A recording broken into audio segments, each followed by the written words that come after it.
His life ended in a gruesome act of incredible brutality. I saw him hack into the head, and I saw the flesh be ripped apart. And then he's discarded like trash.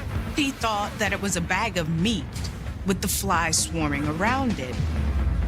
The only clue was a message cut into the victim's torso. Someone had carved the words, "Blood's rule." When it comes to gangs, the situation could be fatal. Is it a clue or a false lead? Oftentimes, perpetrators think they are smarter than cops. But who is the monster capable of such cruelty? He flirted with his girlfriend. He was a very angry man. He did one of the sickest things anybody could do. It just seems unreal. And how many people are involved? He didn't care who he was going to bring down with him. It's almost like a spider web. The more people know, the harder the secret is to keep. I feel bad for you. I feel bad for you. 8th, 2001. It's a sleepy Sunday afternoon in Chippewa County, Wisconsin, a rural community 2 hours east of Minneapolis. Chippewa County is known for being quite foresty, lots of lakes, known for rustic getaways. Very family-oriented community, very quiet, peaceful, and quaint. It's the region's rustic charm that has brought Elroy Leha out to his property just east of Otter Lake. Elroy was the owner of a vacant property that he was looking to sell. He had a potential buyer that was coming to view the home, and as he was cleaning up, he noticed a bag with flies swarming around it. And as he gets closer, there is this horrible smell. Curious as to what is causing the odor, Mr. Leha cautiously opens the bag. He cannot believe what he sees. To his shock and dismay, it was actually a dismembered torso. He immediately called the police. Little does he know that the case will lead police more than an hour away to St. Paul, Minnesota. 130 miles west was a mother who was trying to reach her son. Her son is 20-year-old Bobby Holder. But no one had seemed to see Bobby the past couple days. Bobby, it's Mom. Please call me back. I'm getting worried about you. He was an adult, but he did live at home, and this just wasn't like him.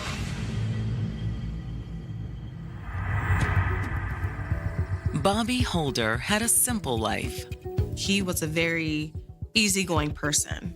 20 years old, entire life ahead of him. Most people thought he was jovial and a good guy. Currently between jobs, Bobby was living with his parents, but he was anything but idle. He really enjoyed working with cars. It was a true passion of his. And he was turning that passion into his main source of income. I got rims if you need them. I can get you a set. How much money you got to spend? He was into selling car parts, and he could do some repairs on vehicles. In November of 2000, Bobby had been given the perfect gift for a car enthusiast. It was Bobby's birthday, and he ended up receiving his most prized possession. It was a vintage car from the 80s. He was ecstatic. But cars weren't Bobby's only interest. He loved the ladies, and the ladies loved him. You can go for a ride. Okay, let's go. Come on. He would take his car out and drive up and down the popular streets. Back in those days, it may sound strange today, but you could actually pick up the ladies if you're driving on the street and you kind of cruise and, hey, how you doing? You know? And I'm sure Bobby was that type. There were two things that everyone knew about Bobby, is that he could fix your car and he would steal your girl. There was no denying Bobby was a ladies' man, but he was also a father.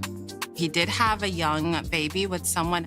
And he also had a girlfriend that was kind of off and on. But for the most part, he was just doing his thing. He just had this carefree and exuberant approach to life. But now his future is uncertain. Bobby? On July 6, 2001, Bobby and his car mysteriously vanished. And after 2 days without seeing or hearing from him, his mother's concern is turning to panic. She just knew that something wasn't right, and she didn't have an explanation initially, but she had that gut feeling. Hey! So his mother began to reach out to his friends, girlfriends, even acquaintances, desperate for any information. But no one could locate Bobby. Meanwhile, 130 miles to the east in Chippewa County, Wisconsin, police have responded to a call of a possible dead body on the property of Elroy Leha. The officials confirmed that what Elroy found was indeed a dismembered torso wrapped in trash bags. They believed that the individual was a male, approximately 25 to 35 years old. But without fingerprints or dental records, it's the victim's skin that offers officials their most important clue in identifying the body. Thankfully, there were a few tattoos. On his chest, he had LSP written on it. Can we turn them over? The word Scorpio was tattooed at the base of his neck, and there was a Native American chief tattooed on the stump of his right arm. That's really all they have to go by are these 3 tattoos. Except for one other mark on the body. One the police hope wasn't made while the victim was still alive. In addition to the 3 tattoos that the detectives find on the torso, they do find a strange carving on his back. Investigators suspect it's a message left by the killer. Maybe this is gang related? It actually reads, "Blood's rule."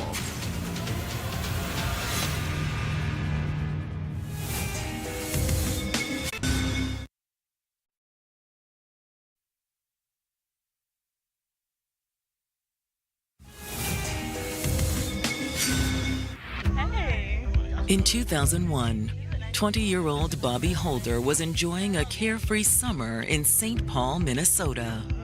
He loved hanging out with his friends. He loved working on cars.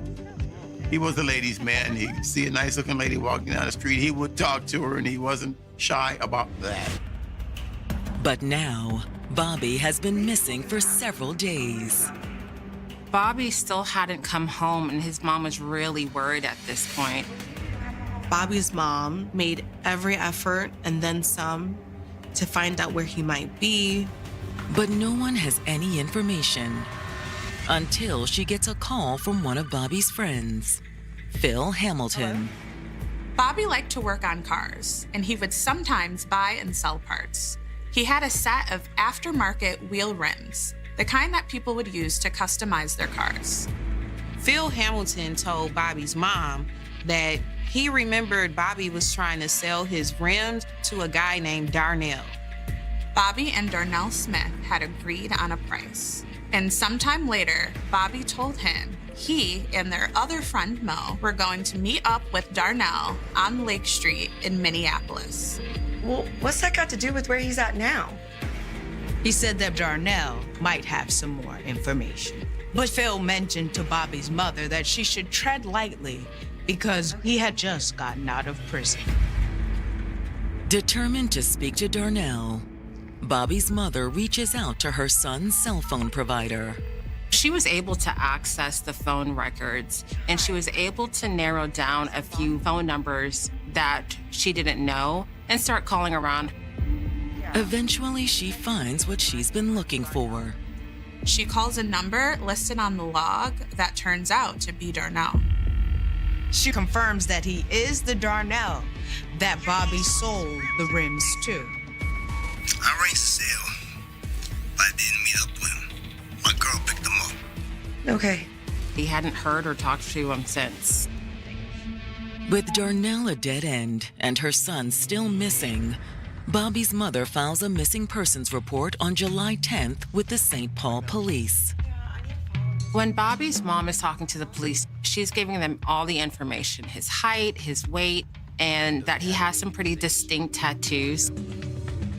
Yeah, he's got a Scorpio tattoo on his neck. He's got LSP written on his chest. And he has like a Chief Indian tattoo on his arm. She gives them enough information that, God forbid they find a body, they can identify it. When the report is shared to other jurisdictions, it's seen by the Sheriff's Department in Chippewa County, Wisconsin. The Sheriff's Department was still trying to identify the dismembered torso found on Elroy Lejas' property. And the tattoos of their John Doe clearly match the description in the missing persons report for Bobby Holder. They're able to connect the dots that this is actually Bobby. With their victim identified, the Chippewa County detective meets with Bobby's mother. Chippewa County investigators had to do the difficult task of notifying the family of the deceased. I'm so sorry for your loss, ma'am. To say, hey, is this tattoo your son? That couldn't have been easy for police, but it had to be 1,000 times worse for her.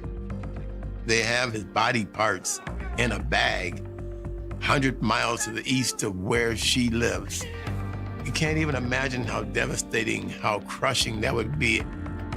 Despite her shock and grief, Bobby's mother is able to confirm that the tattoos belong to her son. In one of the most difficult moments of her life, Bobby's mother was able to identify him based off of the tattoos. The detective then asks if it was possible that Bobby was involved in gang activity. Once you join the gang, you're in that gang for life. You have to surrender blood to exit the gang. The situation could be fatal, and it appears that this might be an avenue that investigators might look at. The killer had cut Blood's rule in the victim's back. However, Bobby's mother was adamant that her son was not involved in a gang. Bobby's mom responded with a no. Bobby was a good kid. She does admit, though, that Bobby sometimes smoked marijuana, and occasionally he even sold some. Like a lot of 20-year-olds, he would sometimes make a little extra cash by selling pot to people that he knew. But that was hardly something that could lead to such a horrible crime. But Bobby's mother tells the detective she recently learned something that might be important to the case. The last activity that Bobby's mom could tell detectives for sure, and she had gathered that from a close friend, was that he was supposed to sell some car rims to a guy named Darnell. And after filing the police report, she finally got in touch with a man who had gone with Bobby that night, his friend, Mo. He'd said when he and Bobby delivered the rims, they didn't meet with Darnell, just his girlfriend. And Mo thinks he might have had more than business on his mind. He was a true ladies' man. Meeting with Darnell's girlfriend without Darnell, he definitely would have been flirting. She wondered if that might have upset Darnell.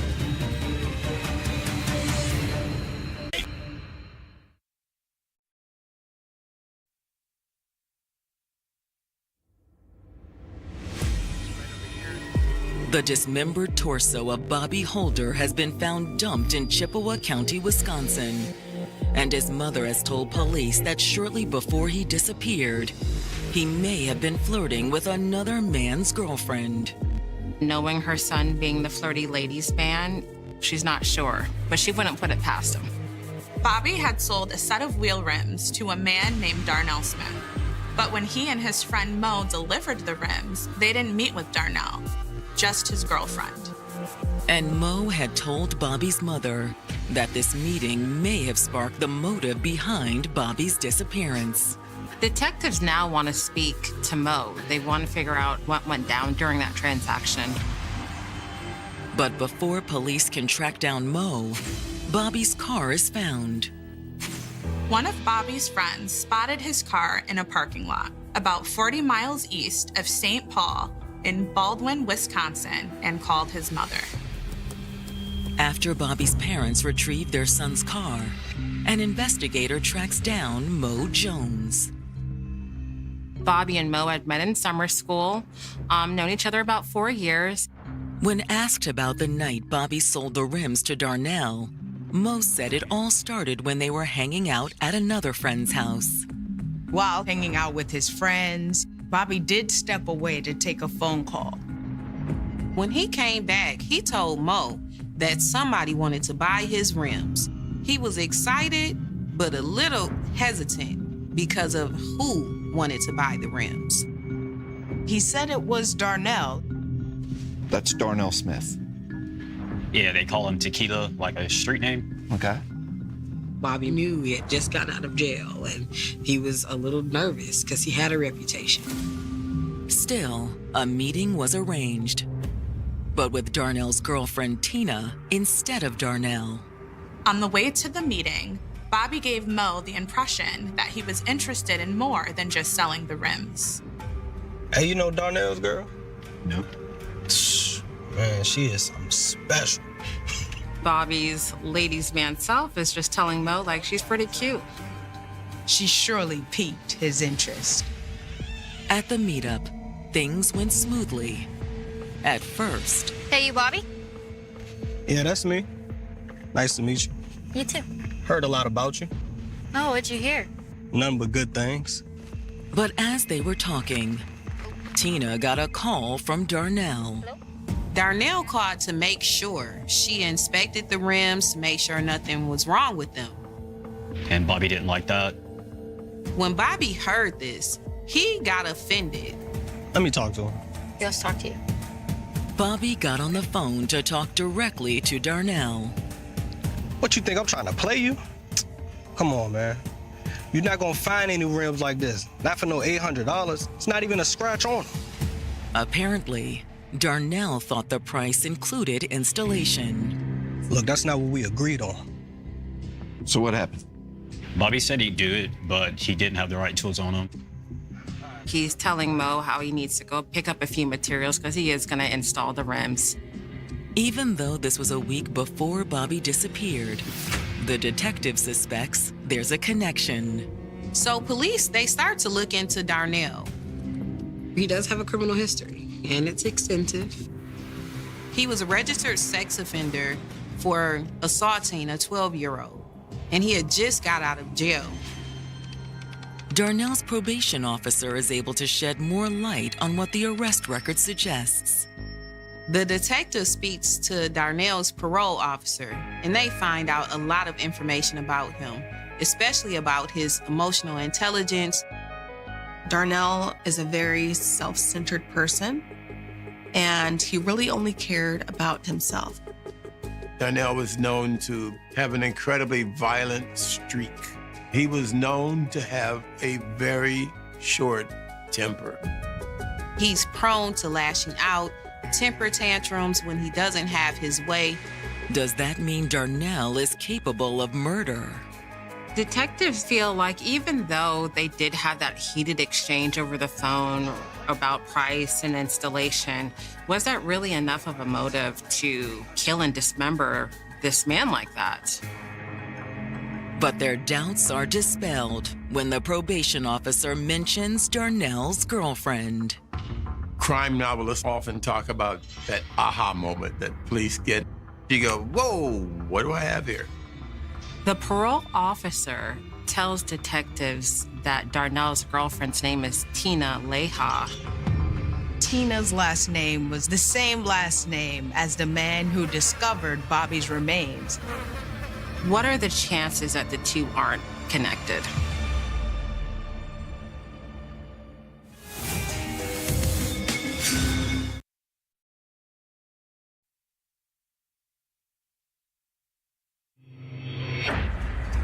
A detective investigating the murder of Bobby Holder has just uncovered information about Darnell Smith's girlfriend, Tina, that may prove crucial to the investigation. Her last name is Leha. They put together the fact that, wait a minute, Bobby's body was discovered by a guy named Leha in Wisconsin. It turns out to be no coincidence.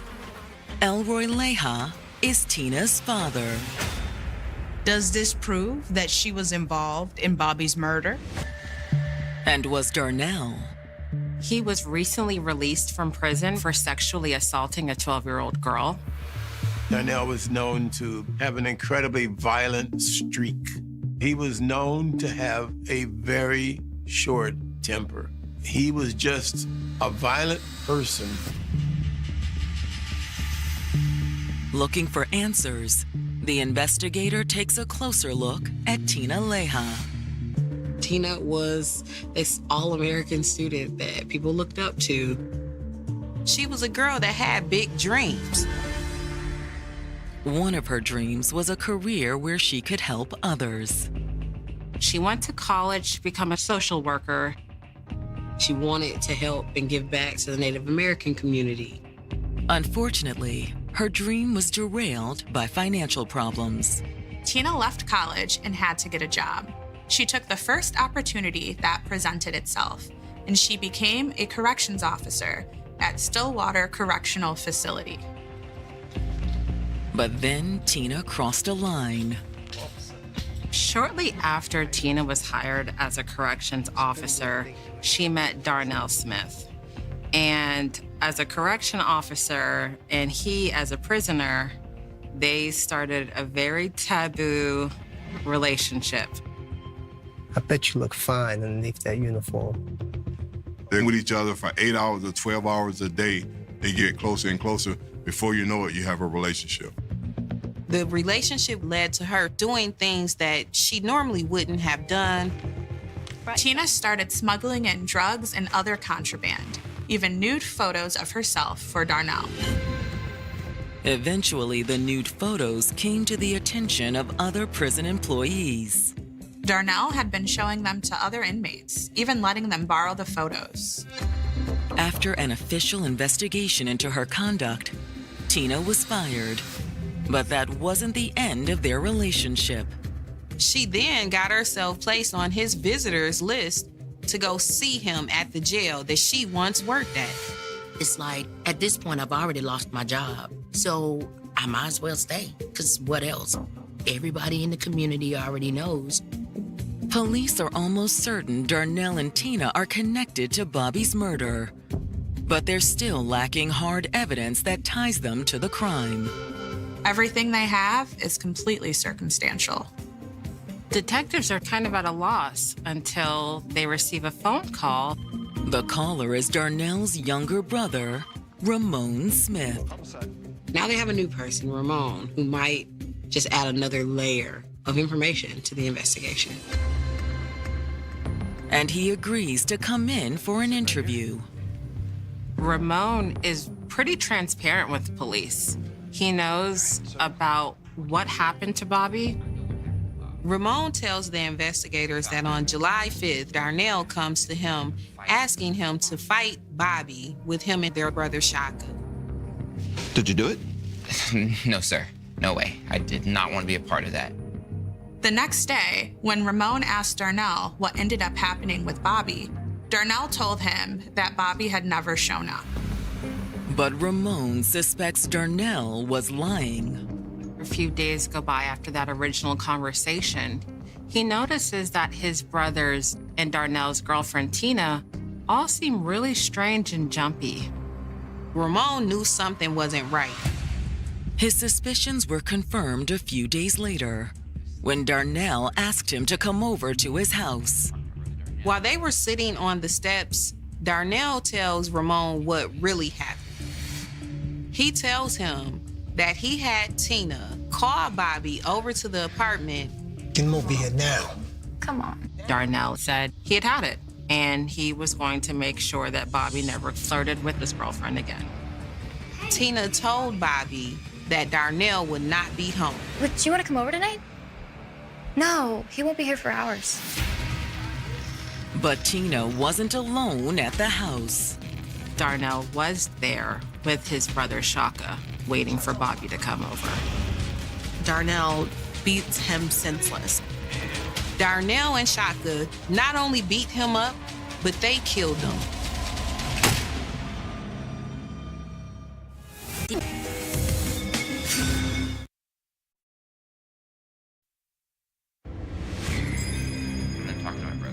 Ramon Smith has just told police that his brother Darnell confessed to him that he murdered 20-year-old Bobby Holder.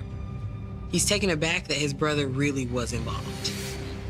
Ramon explains that after Bobby was dead, Darnell and Shaka had cut up the body. He had a small hatchet, 2 knives, and a box cutter, and that it took him 5.5 hours. Ramon tells the detectives that Darnell and Shaka then called a neighbor to come over, and that neighbor came to help dispose of the body. The neighbor's name is Andre Parker. And then he had Andre and Tina get rid of the body parts. It was his understanding that they had taken the dismembered body and dumped it out in the country. Do you know the whereabouts of Shaka at this time? He's at work in St. Paul. After interviewing Ramon, police pick up Shaka at the restaurant where he works and bring him down to the station. When the detective sat down with him in the interrogation room and told him that he was under arrest for his part in the murder of Bobby Holder, he denied knowing anything about it. You really don't know what this is about? No, I don't. But when the detective pressures him, his story changes.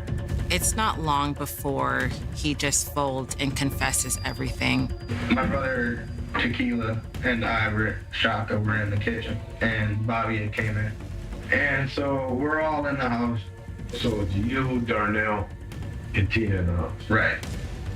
The weight of knowing that I have participated in a crime such as this, the only way to get the relief is to confess and tell it all.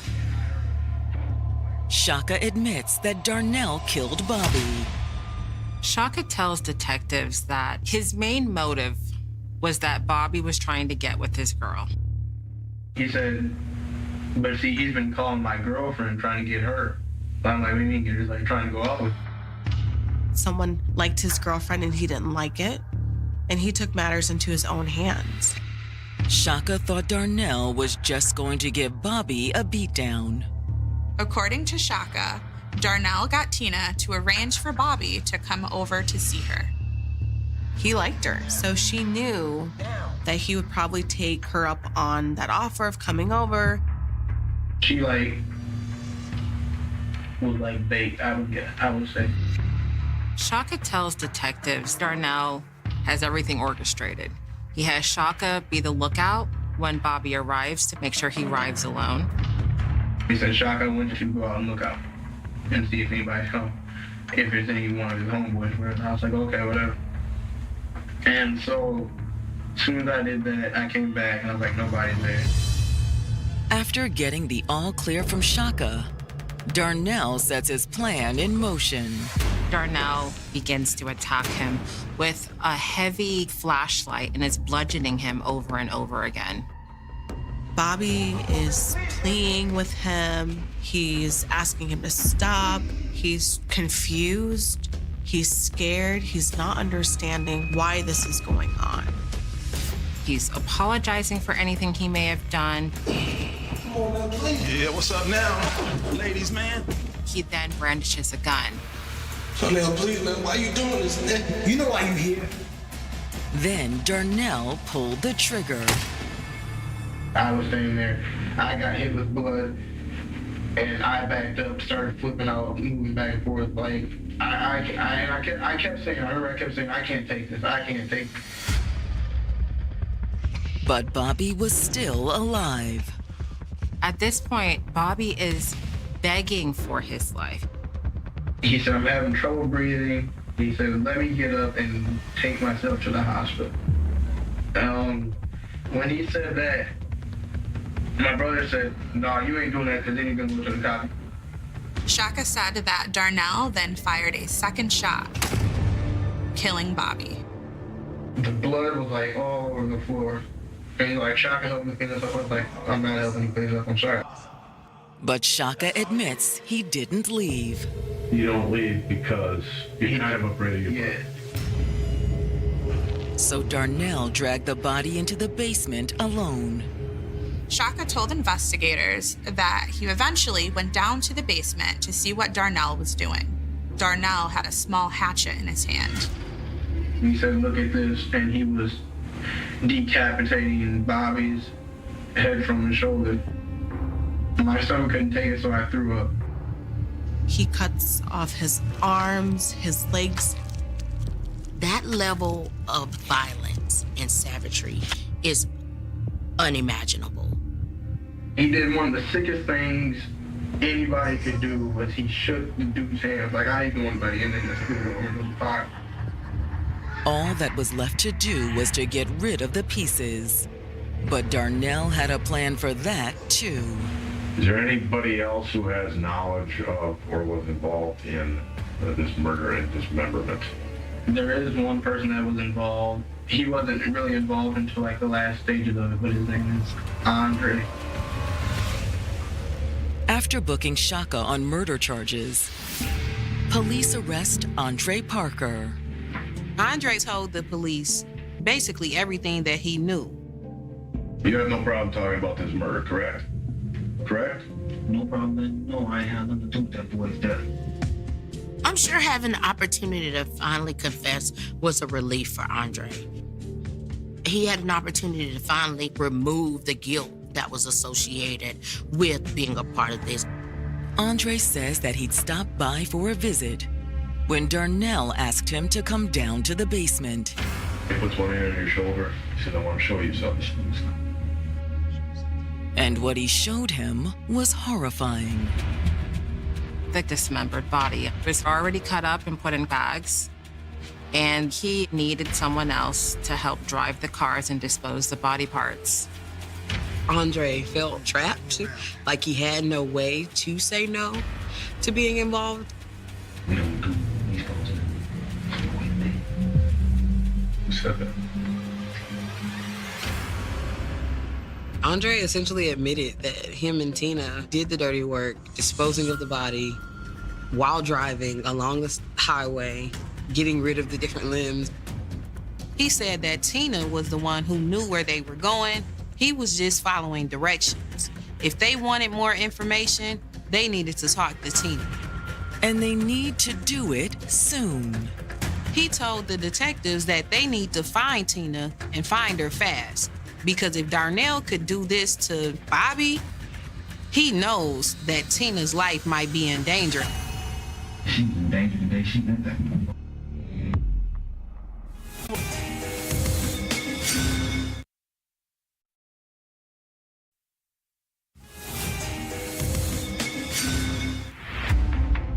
Detectives have arrested 2 people involved in the murder of Bobby Holder. Darnell Smith's brother, Shaka, and Darnell's neighbor, Andre Parker. And now police have a manhunt to embark on. Darnell himself, who fired the shot that killed Bobby, has disappeared, along with his girlfriend, Tina Leha. At this point, they're nowhere to be found. They are trying to find Tina and Darnell before they possibly hurt someone else. Or before Darnell hurts Tina. Andre Parker told detectives that Tina was in danger being involved with Darnell. Andre also believes Darnell will kill him for talking to the police. Police spend days tracking down Darnell's friends and associates. Detectives were talking to everyone connected to him, looking for information on his whereabouts, but no one had a lead on him. The manhunt spins its wheels until August 2nd. They find out that Darnell and Tina were taken into custody by authorities in a small town of Glendora, Mississippi. The detective travels to Mississippi to question them. Detectives speak to both Darnell and Tina, but neither one of them will speak, and they both ask for legal representation. The couple is brought back to Minnesota, where the district attorney offers Tina a way to help herself. She's offered a plea. The plea will have her serving probably 6 years of time. She turns it down. She's sticking with Darnell. Unlike Tina, Andre Parker accepts the prosecutor's offer of a deal. Andre pled guilty to aiding an offender and was sentenced to 4 years in prison.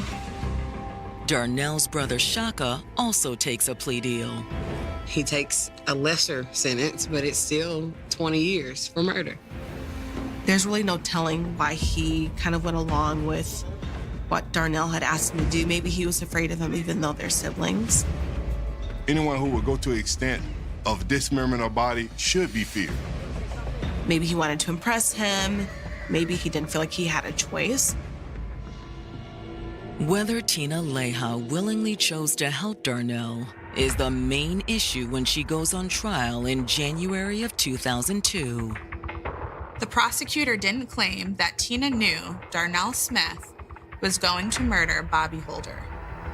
While he had more than likely a plan in his mind about what he wanted to do upon meeting Bobby, he didn't convey that to Tina.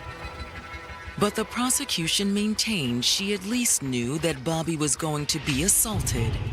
This was a premeditated plan between her and Darnell. If it wasn't for Tina luring Bobby to the scene, Bobby would still be alive today. The defense admits what Tina did, but she takes the stand to explain why she did it. While she was on the stand, she pleaded and she cried that she went along with what Darnell said because she was afraid. She was afraid for her own life. Tina claims that she left Bobby's body on her father's land to leave a trail for the police. The only way she thought to get any degree of help was by doing an intentionally poor job of concealing the deceased body. Tina says she needed help getting free of Darnell. Like, if I knew better, I would have done better.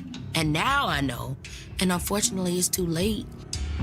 She tries to use some tears to sway the jury, but ultimately they see through it. They see the evidence that's laid out, and they find her guilty of second-degree murder.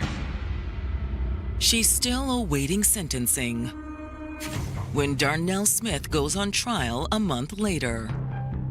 The prosecutor told the jury that there was never any doubt in Darnell's mind about what he was going to do to Bobby Holder for flirting with Tina. Darnell was not going to be disrespected by somebody trying to take his girl. It was premeditated, calculated steps, very intentional steps to end this man's life. The jury reaches a decision after only 1 day of deliberations. The jury has no problem in finding him guilty of first-degree murder in the death of Bobby.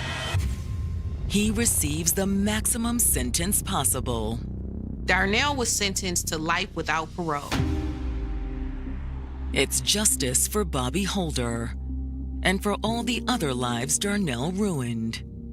He didn't care about harming someone and the impact that that would have to that person, Bobby's family, and then, of course, the people around him that he had involved in this situation, including his girlfriend.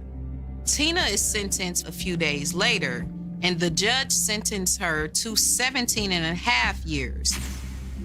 While Tina portrayed herself as a victim, the judge told her the only victim here was Bobby Holder. But for Tina, that isn't the final word.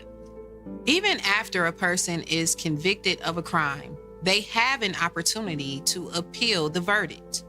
In this case, Tina appealed her verdict and her sentencing was reduced. 17 years got reduced to 12. I believe she's out today. For families of the victims, this can be disheartening, and sometimes it can just be shattering for families that are trying to recover from the death of their loved one. Of course, they can never fully move past what was done to the young man they loved. Bobby's mother, she now has to live and die with the thoughts of her son forever. That's her legacy. That's it for her. Her holidays are not the same. Her life is different. Washington, D.C. has always been a city that knows how to keep two faces. One face is polished marble glowing beneath the afternoon sun, where lawmakers hurry across wide stone steps carrying leather briefcases and carefully chosen words. The other lives in the spaces between those monuments, beneath old trees whose branches have watched generations come and go without ever revealing what they have seen. Every city keeps secrets. But in the spring of 2001, the nation's capital became the keeper of one that refused to stay buried. On the morning of May 22, 2002, the air inside Rock Creek Park felt strangely still. The forest did not resemble the postcard image most visitors imagined when they thought of Washington. This was not a place of crowded museums or polished memorials. The deeper someone wandered along the narrow dirt trails, the more distant the city became. Traffic dissolved into a faint murmur. Government buildings disappeared behind walls of green. Sunlight struggled to push through layers of thick leaves, scattering broken patches of gold across the uneven ground. Fallen branches snapped beneath cautious footsteps. Birds called from somewhere high above, their songs echoing through a place that seemed untouched by politics or power. A man walking through one of the less traveled sections of the park noticed something unusual lying among tangled undergrowth. At first glance, it looked like little more than scattered debris left behind by time. The woods collected forgotten things. Empty bottles. Torn clothing. Weathered branches. But this was different. Something about the shape refused to belong. He stepped closer. The silence became heavier. Hidden beneath leaves and years of neglect rested human remains. Within hours, yellow crime scene tape stretched between trees that had stood there long before anyone imagined this tragedy. Investigators carefully moved through the brush, each footstep measured, each discovery documented with clinical precision. Cameras flashed beneath the forest canopy. Detectives spoke quietly, almost instinctively lowering their voices as though the woods themselves demanded respect. There was almost nothing left that could tell the full story. Nature had done what it always does. Rain had fallen through every season. Summer heat had baked the earth. Winter frost had settled over the ground. Animals had passed through the area. Months had become an entire year. Whatever violence had taken place here had been slowly erased by time itself. Yet time had failed to erase one thing. The name.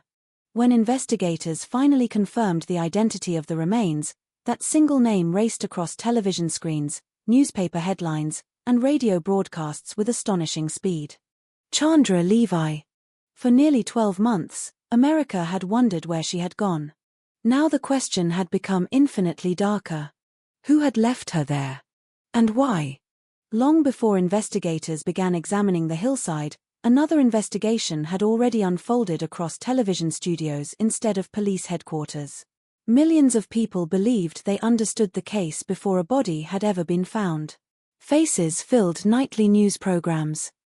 Commentators debated motives. Political analysts speculated about scandal. Entertainment shows blurred into crime coverage until it became difficult to distinguish fact from performance. The disappearance of one young woman had somehow transformed into a national obsession. But obsession does not solve murders. Evidence does. The tragedy was that evidence was painfully scarce. There were no surveillance cameras capturing her final moments.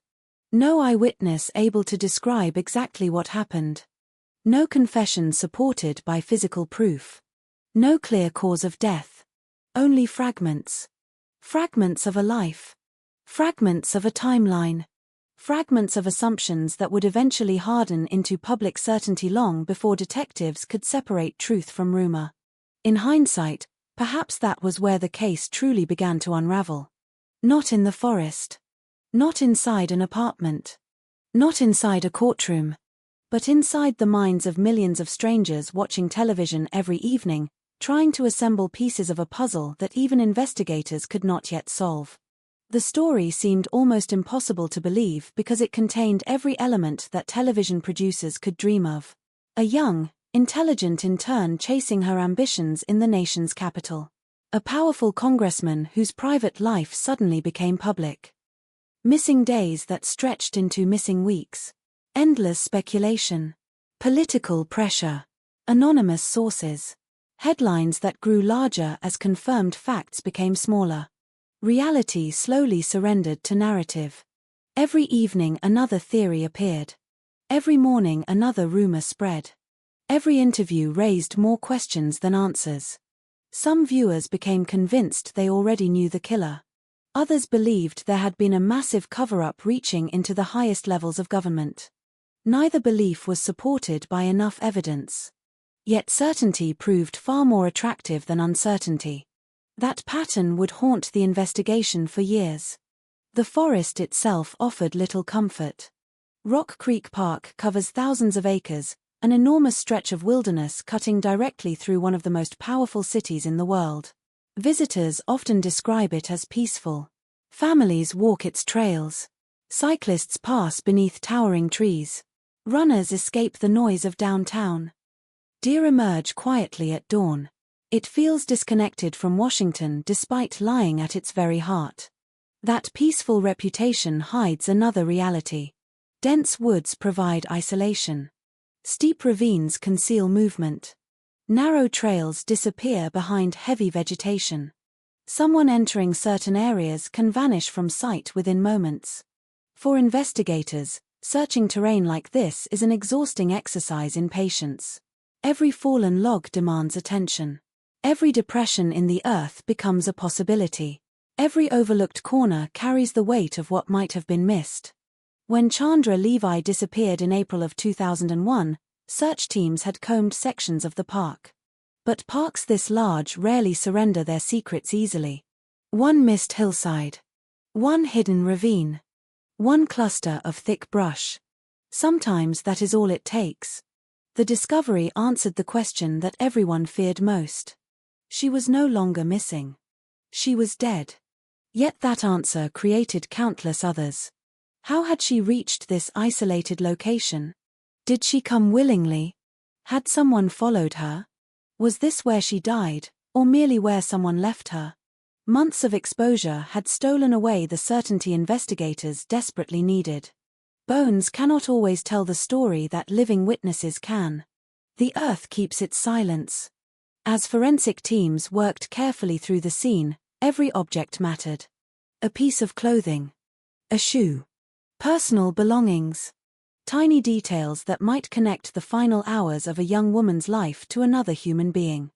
Every discovery carried enormous hope. Every laboratory test threatened enormous disappointment. The difference between justice and mystery sometimes rests upon a single unnoticed fiber. Sometimes even that is not enough. Because unlike fictional crime stories, real investigations do not guarantee complete answers. Evidence disappears. Witnesses forget. Memories shift. People lie. Time becomes an accomplice. And nowhere was that truth more devastating than here. By the time investigators reached Chandra, more than a year had passed since anyone had heard her voice. Her family had spent those months suspended between hope and despair. Every unidentified sighting became a possibility. Every phone call carried expectation. Every knock at the door brought fear. Families of missing persons often describe an unbearable state they call ambiguous loss. There is no funeral because there is no certainty. There is no goodbye because there is no body. Life becomes trapped between two impossible realities. Either the person is alive somewhere beyond reach, or something terrible has already happened. Neither possibility allows peace. Then, finally, certainty arrives. But certainty is not always mercy. For Chandra's parents, confirmation ended one nightmare only to begin another. Their daughter would never come home. Across America, viewers watched the breaking news with a strange mixture of sadness and fascination. The disappearance that had dominated headlines for months had finally reached its darkest chapter. Many believed justice would soon follow. After all, detectives now had a crime scene. They had remains. They had forensic experts. They had resources from multiple agencies. Surely the truth could only be days away. Instead, the discovery marked the beginning of an investigation that would become even more controversial than the disappearance itself. Because from this moment forward, every conclusion would be questioned. Every suspect would divide public opinion. Every courtroom victory would eventually face doubt. And even after years of investigations, arrests, convictions, appeals, and reversals, one haunting question would survive every headline. What really happened to Chandra Levi on the day she vanished without leaving a single word behind? For detectives, the first hours after identifying the remains felt less like the end of a missing persons investigation and more like the opening chapter of a homicide that had already been fading for over a year. Every decision they made carried impossible weight. They were trying to reconstruct a day that no longer existed, relying on traces that weather, wildlife, and time had spent months dismantling piece by piece. The scene in Rock Creek Park was no longer frozen in the moment of death. It had been rewritten by every season that passed. The hillside where Chandra's remains were discovered was steep and uneven, surrounded by dense vegetation that swallowed sound. A person standing only a short distance away could easily disappear behind layers of trees and undergrowth. Sunlight reached the forest floor only in scattered fragments, creating shifting patterns that changed with every passing cloud. Even during daylight, parts of the trail felt isolated. It was difficult to imagine that one of the busiest political capitals in the world existed only a few miles away. Investigators moved carefully through the area, documenting every inch of ground. Plastic evidence markers appeared among leaves and broken branches. Photographs captured angles that would later be studied countless times in laboratories and courtrooms. Every object was catalogued with the hope that it might answer questions no witness ever could. Some questions arrived immediately. Others would linger for decades. Had she been attacked in the park? Had she been brought there afterward? Did the killer know the terrain? Was this crime planned, or was it an encounter that spiraled into deadly violence? Each possibility created an entirely different story, and at that moment, none of them could be ruled out with confidence. The frustration was immediate. There were no obvious signs pointing toward a single suspect. No weapon rested nearby. No unmistakable forensic evidence announced the identity of the person responsible. The forest had preserved the mystery more effectively than the crime. While detectives searched the hillside, television crews gathered beyond the police perimeter. Satellite trucks lined nearby roads. Reporters stood beneath trees delivering live updates, speaking into cameras as though the nation itself were waiting just beyond the lens. Behind them, flashing lights reflected against green leaves, an uneasy collision between nature and modern media. The words they spoke were cautious at first. Human remains. Possible identification. Pending confirmation. Family notification. But once the identity became official, restraint quickly gave way to relentless coverage. The disappearance of Chandra Levi had already consumed newspapers, cable news programs, radio broadcasts, and magazine covers for months. Now every network returned to the story with renewed urgency. The discovery of her remains did not simplify the narrative. It expanded it. Questions multiplied faster than answers. Old interviews resurfaced. Archived photographs appeared again. Experts who had not participated in the investigation confidently debated investigative strategy from brightly lit studios hundreds of miles away. Entire evenings of programming revolved around possibilities rather than proof. The public watched every development with extraordinary attention. Many viewers believed justice was finally close. Others believed the investigation had already been compromised beyond repair. Both emotions grew from the same source. Uncertainty. Uncertainty leaves space for imagination. And imagination often fills silence with certainty that evidence cannot support. That would become one of the defining features of this case. As investigators revisited the timeline of Chandra's final known day, they found themselves retracing ordinary moments that had suddenly acquired unbearable significance. A computer search. An email. A telephone call. A familiar street. Simple details that meant nothing when they occurred now became the foundation upon which an entire murder investigation rested. Somewhere inside those final hours lay the truth. But truth rarely announces itself. It hides inside routines that seem too ordinary to remember. One witness recalls seeing someone. Another remembers nothing unusual. A receipt shows a purchase. A calendar marks an appointment. Tiny fragments survive while the larger picture disappears. Months earlier, investigators had already spent countless hours examining Chandra's apartment. It had offered remarkably little evidence of violence. There were no signs of forced entry, no obvious struggle, no shattered furniture, no bloodstains demanding explanation. Instead, the apartment seemed strangely peaceful, almost unfinished, as though someone had stepped outside expecting to return before evening. That quiet normalcy became unsettling. Life had been interrupted without leaving visible scars. Her wallet remained behind. So did other personal belongings. Nothing immediately suggested a planned disappearance. Nothing resembled someone preparing to abandon her future. Friends described ambitions that reached beyond her internship. Family members remembered conversations about coming home. There were plans still waiting to happen. Ordinary plans. The kind people make every day without imagining they will never have the chance to keep them. Those details mattered because homicide investigations often begin by asking one deceptively simple question. Who benefited? Investigators considered every possibility. Personal relationships. Professional connections. Chance encounters. Random violence. Political motives. Each path demanded time. Each path consumed resources. Each path eventually encountered obstacles. Meanwhile, outside police headquarters, another investigation unfolded in public view. Opinion became evidence in the eyes of many observers. Speculation became accepted history after being repeated often enough. Television rewarded confidence. Real investigations required patience. Those two forces moved at completely different speeds. The conflict between them would shadow every stage of the case. Inside briefing rooms, detectives understood something that viewers rarely considered.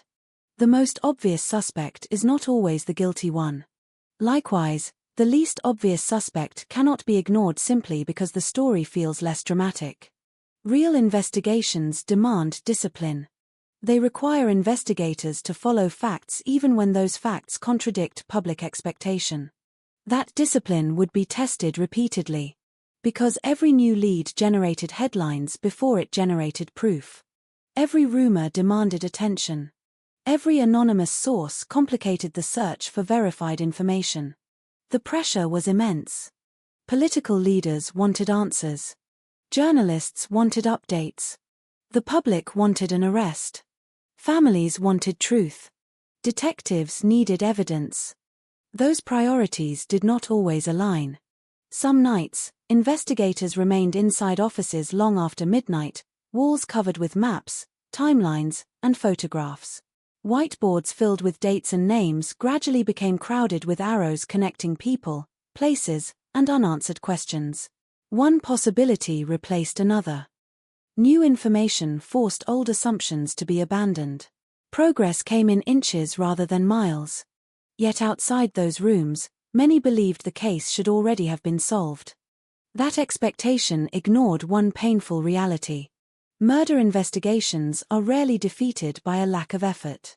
More often, they are defeated by a lack of evidence. Evidence does not exist simply because investigators need it. Sometimes it never existed. Sometimes it was destroyed. Sometimes it remains hidden forever. The death of Chandra Levi would become a haunting example of all three possibilities colliding with extraordinary public attention. Years later, legal experts, journalists, former investigators, and true crime researchers would continue returning to the same collection of facts, examining them from new angles, wondering whether one overlooked detail might finally unlock the mystery. Some believed the answer had once been found but could not be proven. Others believed investigators had focused too narrowly in the early months. Still others argued that the overwhelming media spotlight altered the direction of the case before it had a chance to develop naturally. Whatever the explanation, one fact remained impossible to escape. The discovery in Rock Creek Park was not the conclusion audiences expected. It was the beginning of an even more complicated search for truth. A search that would pass through political scandal, courtroom battles, conflicting testimony, damaged reputations, disputed convictions, and years of unanswered questions. And at the center of every headline, every theory, every televised debate, and every legal argument stood the same silent reality. A 24-year-old woman had left her apartment one spring afternoon. She never returned. Everything that followed would become one of the most debated and controversial true crime cases in modern American history. There is an uncomfortable truth that surfaces in nearly every unsolved murder. The longer a mystery survives, the less it belongs solely to investigators. It begins to belong to everyone. Journalists reconstruct timelines. Television hosts invite experts to speculate. Neighbors revisit conversations they once considered meaningless. Strangers examine photographs, convinced that a smile hides fear or that a passing glance reveals guilt. Over time, memory and imagination begin sharing the same space, until separating one from the other becomes almost impossible. The death of Chandra Levi would become exactly that kind of case. Not because investigators lacked determination.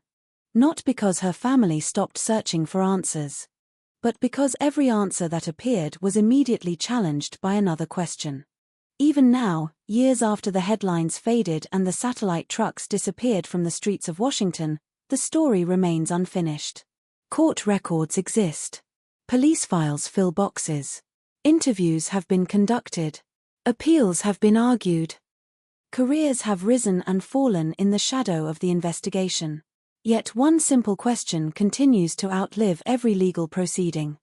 Who took Chandra Levi's life? It is tempting to believe that every true crime story follows the same familiar path. A crime occurs. Detectives collect evidence.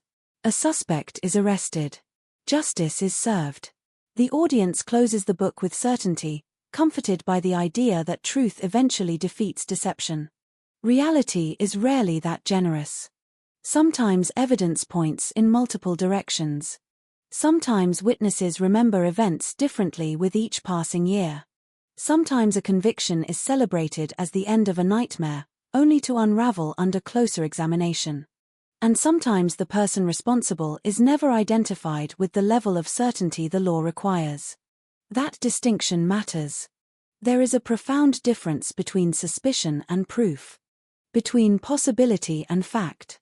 Between what people believe happened and what can actually be demonstrated in a courtroom. This case lives inside that difference.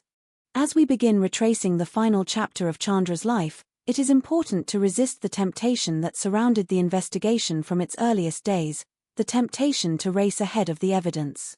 The public did it. Television did it. Newspapers often did it. Even experienced observers occasionally found themselves drawn toward conclusions that felt emotionally satisfying long before they were legally sustainable. Our journey begins somewhere much quieter. Before the political scandal. Before the relentless media coverage. Before investigators searched wooded hillsides beneath heavy summer leaves. Before lawyers argued over testimony. Before juries weighed credibility. Before a conviction that would later be overturned. It begins with a young woman whose future appeared to be opening rather than closing. A daughter. A friend. A recent graduate. An ambitious intern who arrived in Washington believing that hard work could carry her toward the life she imagined. She could not have known that her name would one day become inseparable from one of the most controversial criminal investigations in modern American history. Neither could the people who loved her. For them, there was no dramatic music announcing tragedy. No warning that ordinary routines were quietly becoming final memories.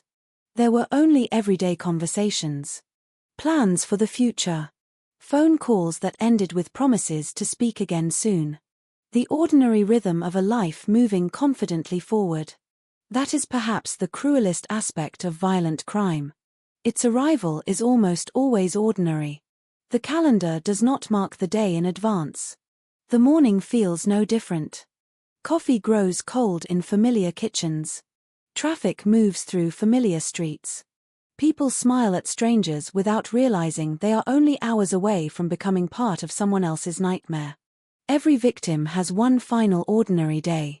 Most never realize they are living it. As this story unfolds, we will encounter investigators determined to uncover the truth, journalists racing to report every development, attorneys challenging every assumption, and individuals whose names became permanently linked to a mystery that still resists complete resolution. Some will emerge under enormous public suspicion without ever being charged. Others will be convicted only to see those convictions collapse under legal scrutiny. Throughout it all, one constant remains: the obligation to distinguish established fact from speculation, no matter how compelling the speculation may seem. Because true crime is not fiction. Real families continue living with real consequences long after cameras stop recording. Real reputations can be destroyed by accusations that are never proven. And real victims deserve to be remembered for more than the mystery surrounding their deaths. Chandra Levi deserves that. Before she became a headline, she was simply a young woman building a future, one opportunity at a time. Before her disappearance became a national obsession, she was someone's daughter eagerly pursuing her ambitions in a city filled with possibility. Before millions of strangers debated her final hours, she had already lived 24 years defined by determination, curiosity, and hope. That is where every meaningful investigation should begin. Not with the rumors. Not with the politics. Not with the theories. But with the human life at the center of the tragedy. Because understanding who Chandra was is the only way to understand why her loss echoed so far beyond the wooded trails of Rock Creek Park. This is not merely the story of a murder investigation. It is the story of how one disappearance collided with power, media, public perception, and the limitations of the criminal justice system. It is a story where certainty repeatedly dissolved under scrutiny, where assumptions often traveled faster than evidence, and where the search for justice became almost as complicated as the crime itself. And like every enduring mystery, it asks something of us as well. To remain patient when answers are incomplete. To question what appears obvious. To recognize the difference between what is known and what is believed. Most of all, to remember that behind every case file, every court transcript, and every breaking news bulletin is a person whose life cannot be reduced to the circumstances of their death. So before we examine the investigation that captivated an entire nation, before we follow detectives through dead ends and breakthroughs, before we step into courtrooms where competing versions of the truth would collide, we must first return to the beginning. We must meet the woman whose absence transformed an ordinary spring day into a mystery that America has never fully solved. The spring of 2001 arrived in Washington, D.C., with the kind of quiet confidence that seemed to belong only to the nation's capital. Winter's sharp edges had softened. Cherry blossoms drifted across sidewalks like pale pink snow, settling briefly on polished marble before disappearing beneath hurried footsteps. Tourists gathered along the National Mall, cameras lifted toward monuments that had witnessed generations of triumphs, scandals, and tragedies. Government employees filled cafes before sunrise, speaking in low voices over paper cups of coffee while newspapers rested beneath their arms, already outdated by the time the morning meetings began. The city woke early because power never truly slept. To outsiders, Washington often appeared larger than life. Every building seemed to carry history. Every hallway hinted at decisions capable of shaping the future of millions. Young professionals arrived from every corner of America carrying impossible optimism, believing that somewhere behind those stone facades lay an opportunity that would define the rest of their lives. Some came to write legislation. Others hoped to influence policy, work in federal agencies, or simply gain enough experience to begin careers they had dreamed about since college. The city welcomed ambition. It also consumed it. Washington rewarded long hours and quiet persistence. Interns hurried between government offices carrying stacks of documents that rarely bore their names. Staff members worked late into the evening beneath fluorescent lights that remained illuminated long after tourists had returned to their hotels. Success rarely arrived overnight. It accumulated through introductions, recommendations, handwritten notes, and countless hours spent proving that one belonged in rooms where important decisions were made. For thousands of young graduates every year, simply receiving an internship in the capital represented an extraordinary achievement. It meant they had earned a place inside institutions that most Americans knew only through television broadcasts and newspaper headlines. It was a chance to observe government from within rather than from afar. Yet beneath the city's polished exterior existed another Washington entirely. The political calendar moved at relentless speed. Elections never truly ended before the next campaign quietly began. Rumors drifted through office corridors faster than official memorandums.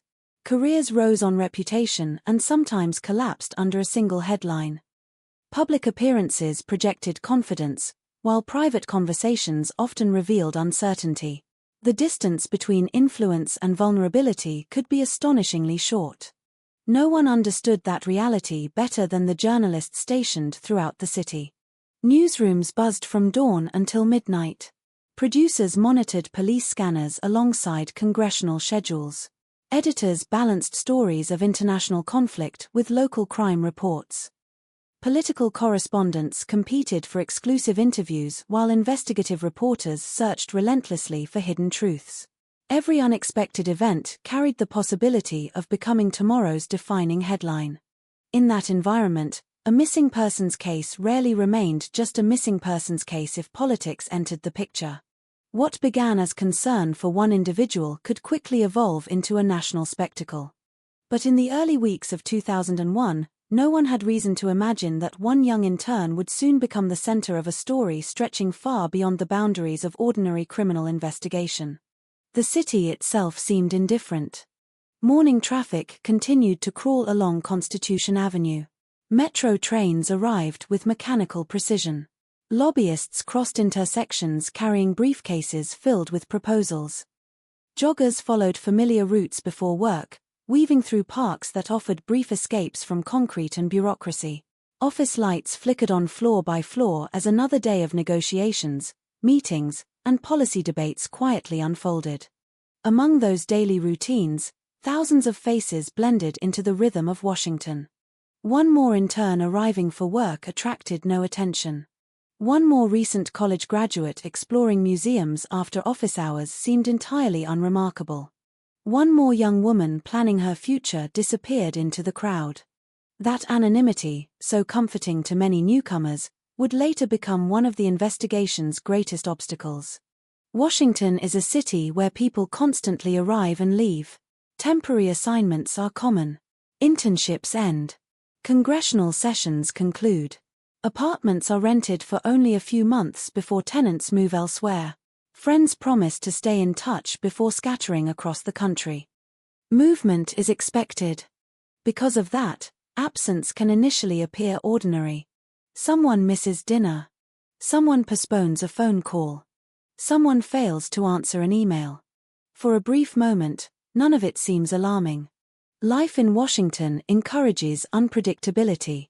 Schedules change. Meetings run late.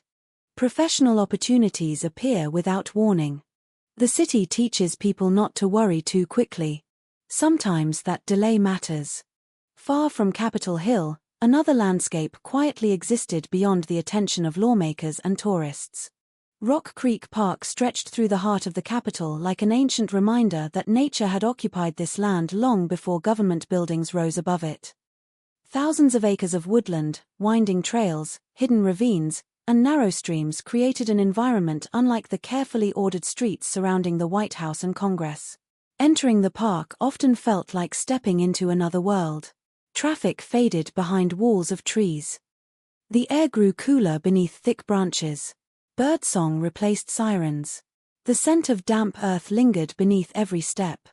For generations, Washington residents had visited the park seeking peace. Families spread blankets across open fields during warm weekends. Children chased squirrels beneath towering oaks. Cyclists navigated winding roads that curved through dense forests. Runners escaped crowded neighborhoods, finding solitude among shaded trails.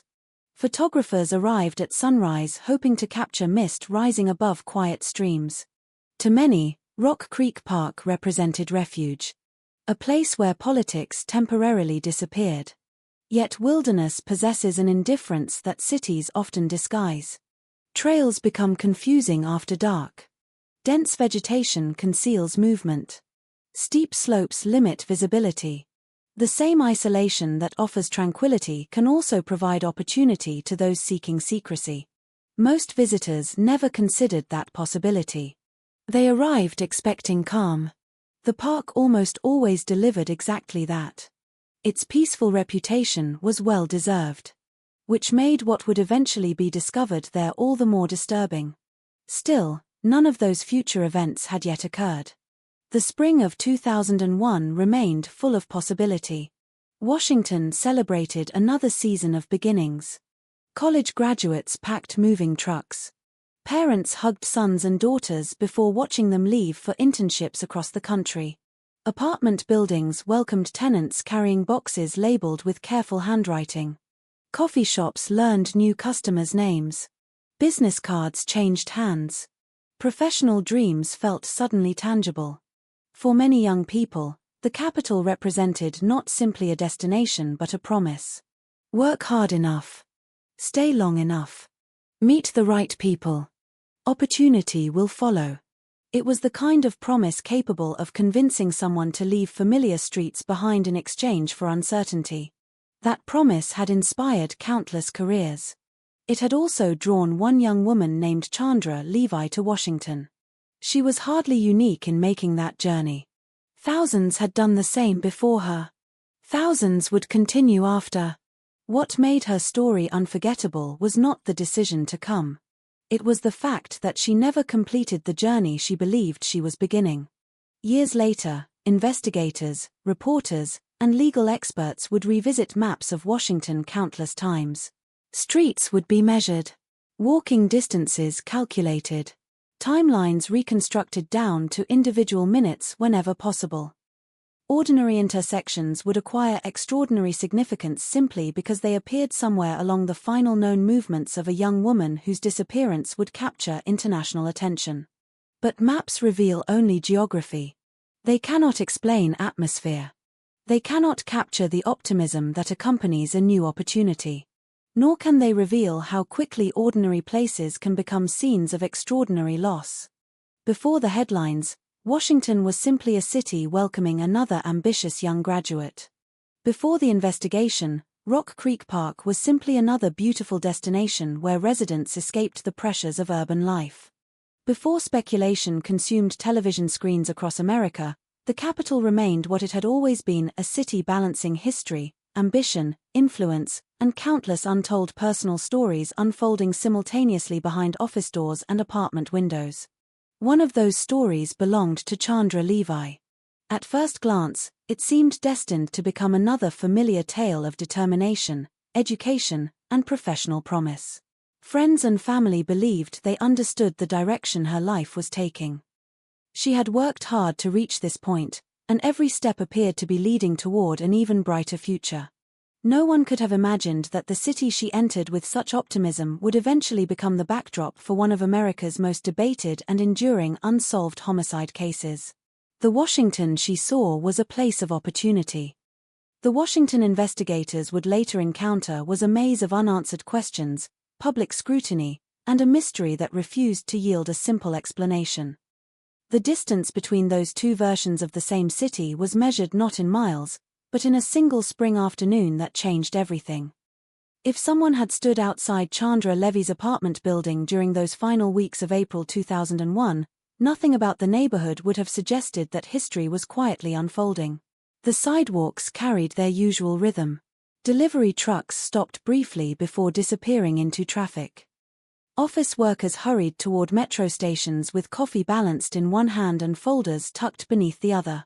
In the evenings, restaurant patios filled with conversations that blended into the steady hum of the city.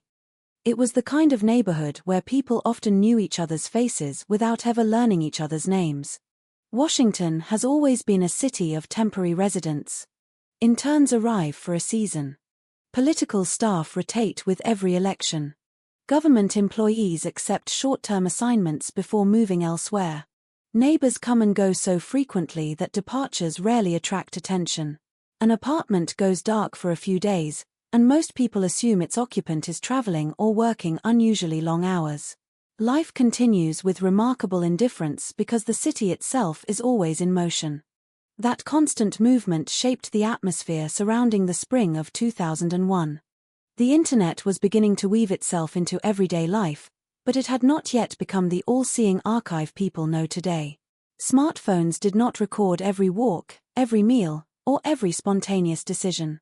Social media had not yet transformed ordinary routines into public timelines. A person could spend an afternoon exploring the city without leaving behind dozens of digital footprints. Investigators in later years would often reflect on how different the case might have looked had it occurred in another era. Today, surveillance cameras blanket intersections and storefronts. Mobile phones silently record locations. Fitness applications trace jogging routes with astonishing precision. Digital payments document purchases down to the minute. In 2001, much of that invisible record simply did not exist. The city remembered less. That absence would become one of the investigation's greatest frustrations. Washington itself presented another challenge. Although visitors often imagine the capital as a tightly controlled landscape dominated by government security, the city is remarkably diverse. Elegant federal buildings stand only blocks away from quiet residential streets. Busy commercial districts gradually give way to neighborhoods lined with aging brick townhouses. Parks, wooded areas, universities, museums, embassies, apartment complexes, and historic districts all coexist within a surprisingly compact area. Every neighborhood carries its own rhythm. Early mornings belong to commuters. Midday belongs to tourists. Evenings belong to residents reclaiming streets that spend daylight hours serving government business. Some parts of the city remain crowded almost every hour. Others become unexpectedly quiet after sunset. For newcomers, learning that rhythm takes time. Washington rewards familiarity. Knowing which metro station saves 5 minutes. Which cafe stays open late. Which streets become deserted after office workers leave. Which shortcuts seem inviting during daylight but feel entirely different once darkness arrives. These are lessons residents accumulate slowly, often without realizing they are learning them. A temporary intern experiences the city differently. Every weekend becomes an opportunity to explore. Every monument deserves at least one visit. Every unfamiliar neighborhood holds curiosity rather than routine. The capital offers endless invitations to wander. Museums without admission fees. Historic architecture. Tree-lined avenues. Parks stretching farther than first-time visitors expect. It is a city designed to be discovered on foot. That same quality also makes reconstructing someone's movements extraordinarily difficult. A single afternoon could include dozens of possible destinations. Investigators would later spend countless hours trying to narrow possibilities that, at first glance, seemed almost limitless. Adding to that complexity was the political atmosphere of the time. The year 2001 carried its own unique character. It was a period of transition in Washington following a contentious presidential election only months earlier. New officials were settling into offices. Congressional schedules were filling with debates and committee meetings. Journalists searched constantly for stories capable of defining the new political landscape. Few could have anticipated that before the end of the year, entirely different events would reshape both the city and the nation forever. When Chandra disappeared in late April, Washington still moved with a sense of ordinary political urgency. National security checkpoints had not yet expanded to the scale that would become familiar after September. Access to many government areas remained less restrictive. The daily routines of the capital felt comparatively open. Looking back from the present, the city almost seems to belong to another era. Its pace was different. Its vulnerabilities were different. Its methods of investigation were different. Those differences matter because every criminal investigation is shaped not only by the crime itself but also by the tools available at the time. Detectives can only pursue evidence that exists. They cannot recover digital records that were never created. They cannot review surveillance footage from cameras that had never been installed. Every investigation is, In some sense, a conversation between the past and the technology of its own moment. The Chandra Levi investigation would constantly remind investigators of those limitations. While the city projected confidence, uncertainty quietly lingered beneath its surface. Washington has always attracted people from remarkably different backgrounds. Students, career politicians, diplomats, military personnel, foreign visitors, journalists, scientists, activists, lobbyists, federal agents. Every day, strangers crossed paths without exchanging a single word. Most encounters lasted only seconds. A shared elevator, a crowded sidewalk, a park bench, a metro platform.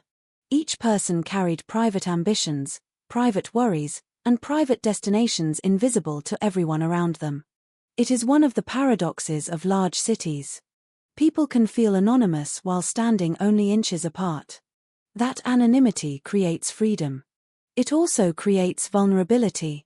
When someone disappears inside a city of constant movement, witnesses often fail to notice because they have no reason to believe they are watching the beginning of a tragedy. The person walking ahead simply becomes another face in the crowd. Memory rarely preserves ordinary moments. It remembers interruptions, accidents, arguments, unexpected events. Routine disappears almost immediately. Investigators depend upon ordinary moments. Unfortunately, ordinary moments are exactly what witnesses forget first. As spring matured into early summer, Washington's parks grew increasingly vibrant. Trees formed thick green canopies above walking paths. Warm afternoons encouraged residents to spend more time outdoors. Runners followed familiar routes through shaded trails before returning home for dinner. Cyclists passed one another with polite nods. Dog owners paused for conversations while their pets explored patches of grass. Everything about the season suggested life moving forward. There was no visible sign that somewhere within this same city, a mystery was quietly taking shape. Perhaps that is what continues to make this case so haunting. Nothing about the setting appeared extraordinary. No abandoned warehouse. No isolated highway. No remote mountain road. Instead, the story unfolded within one of the most recognizable cities in America, a place associated with democracy, visibility, and constant public attention. Yet visibility is not the same as awareness. A city can be watched by millions and still fail to notice one person slipping from view. That contradiction lies at the heart of Washington itself. The capital is designed to be seen. Its monuments dominate photographs. Its institutions shape global headlines. Its leaders appear daily before cameras. And yet, hidden among those symbols of openness are countless private lives unfolding beyond public attention. Chandra Levy's story began in that quiet space between visibility and anonymity. She entered Washington as one of thousands of ambitious young people hoping to build a future. No flashing cameras greeted her arrival. No reporters followed her through museums or coffee shops. No one imagined that within weeks her name would eclipse the names of senators, cabinet officials, and political debates on national broadcasts. History often disguises its turning points. They rarely announce themselves. They begin with ordinary mornings, familiar streets, and people who believe tomorrow will resemble today. Only afterward do those ordinary moments acquire extraordinary meaning. And by the time anyone realizes their significance, the opportunity to witness them clearly has already passed forever. Every city leaves an imprint on the people who choose to build a life within it. Some cities reward creativity. Others reward resilience. Washington, D.C. rewards discipline. It is a place where schedules are planned weeks in advance, where conversations often begin with work and end with work, where ambition is so common that it almost disappears into the background. In a city filled with people chasing influence, determination is not unusual, it is expected. 4 young professionals arriving from across the country, that atmosphere can be both exhilarating and overwhelming. There is an unspoken understanding that everyone is trying to prove something. The recent graduate hopes to become indispensable. The intern hopes to earn a recommendation. The junior staff member hopes to be invited into more important meetings. The experienced advisor hopes to remain relevant in an environment where power constantly shifts. Every day feels like an audition for tomorrow. That culture shapes relationships as much as careers. Friendships form quickly because everyone is far from home. Co-workers become dinner companions. Roommates become family. Conversations stretch late into the night inside small apartments, where people compare aspirations, frustrations, and dreams before waking early enough to begin the cycle again. For many, Washington is only a temporary chapter. For others, it becomes the place where the rest of their lives begin. In the spring of 2001, no one looking at Chandra Levy's life from the outside would have expected it to become the center of a national mystery. Her story resembled those of countless other accomplished graduates who had come to the capital seeking experience and opportunity. She was not a celebrity. She was not a public official. She was not someone accustomed to media attention. She was simply one of thousands of young people trying to turn years of education into a meaningful career. That ordinary beginning is important. Because when the headlines eventually arrived, they threatened to eclipse the person behind them. Her name became attached to political controversy, televised speculation, courtroom testimony, and endless theories. Yet before any of that existed, there was only a young woman navigating an unfamiliar city, balancing professional responsibilities with the excitement of discovering a new place. The Washington she experienced was not the Washington seen on evening news broadcasts. It was a city of neighborhood cafes where baristas gradually recognized familiar faces. A city of museums filled with quiet afternoons. A city where the metro connected distant neighborhoods into a single sprawling community. A city where weekends invited exploration rather than obligation. Every newcomer creates a personal map of Washington. Not one printed on paper, but one built from memory. A favorite coffee shop. A preferred walking route. A quiet park bench. A bookstore visited after work. A grocery store where the cashier smiles in recognition. These ordinary landmarks slowly transform an unfamiliar city into something resembling home. They become part of daily life so naturally that few people ever imagine investigators might one day study those routines in painstaking detail. Yet that is exactly what would happen. Detectives would eventually examine maps not as guides for exploration but as tools for reconstruction. Distances would matter. Travel times would matter. The location of bus stops, apartment buildings, parks, and intersections would all acquire new significance. What had once been ordinary geography would become evidence. Looking back, it is tempting to search for warning signs hidden inside the city's landscape. Perhaps a particular neighborhood appears more dangerous. Perhaps one route seems unnecessarily isolated.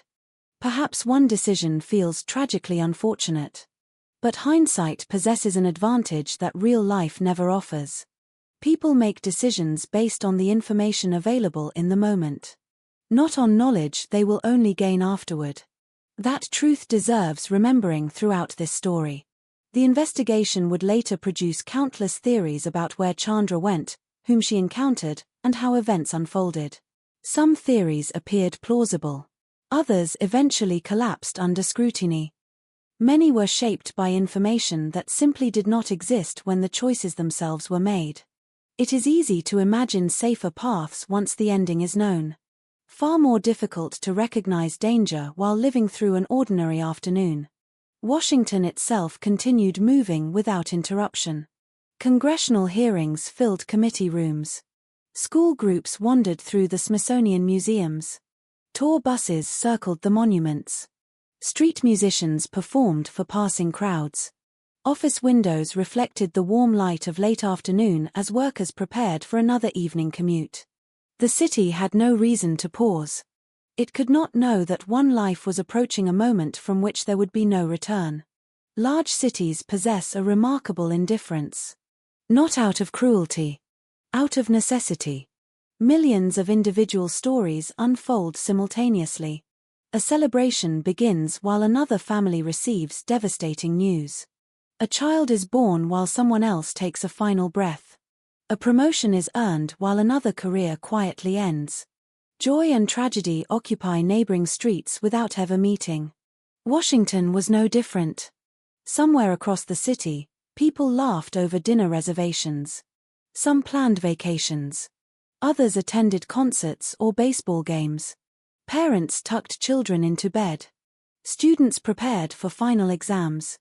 Life unfolded exactly as expected. Meanwhile, another story was moving toward a silence that would echo for years. That contrast gives the case much of its emotional weight. Nothing about the city changed overnight. The monuments remained exactly where they had always stood. The cherry blossoms eventually disappeared, replaced by dense summer foliage. Government business continued. Election campaigns evolved. New headlines replaced old ones. Yet for one family, time would become permanently divided into two chapters. Before Chandra disappeared. After Chandra disappeared. Everything else would be measured against that invisible line. As investigators would later discover, the city could provide remarkable detail about its institutions, its streets, and its schedules. It could explain how government operated. It could document meetings, hearings, and public events. But cities cannot testify. Buildings do not remember. Parks do not identify those who pass through them. Trees keep their own silence. The answers detectives needed would have to come from people, physical evidence, and careful reconstruction rather than from the landscape itself. That search would prove far more difficult than anyone initially imagined. Because beneath Washington's appearance of order existed the same uncertainty found in every major city. Chance encounters. Unplanned decisions.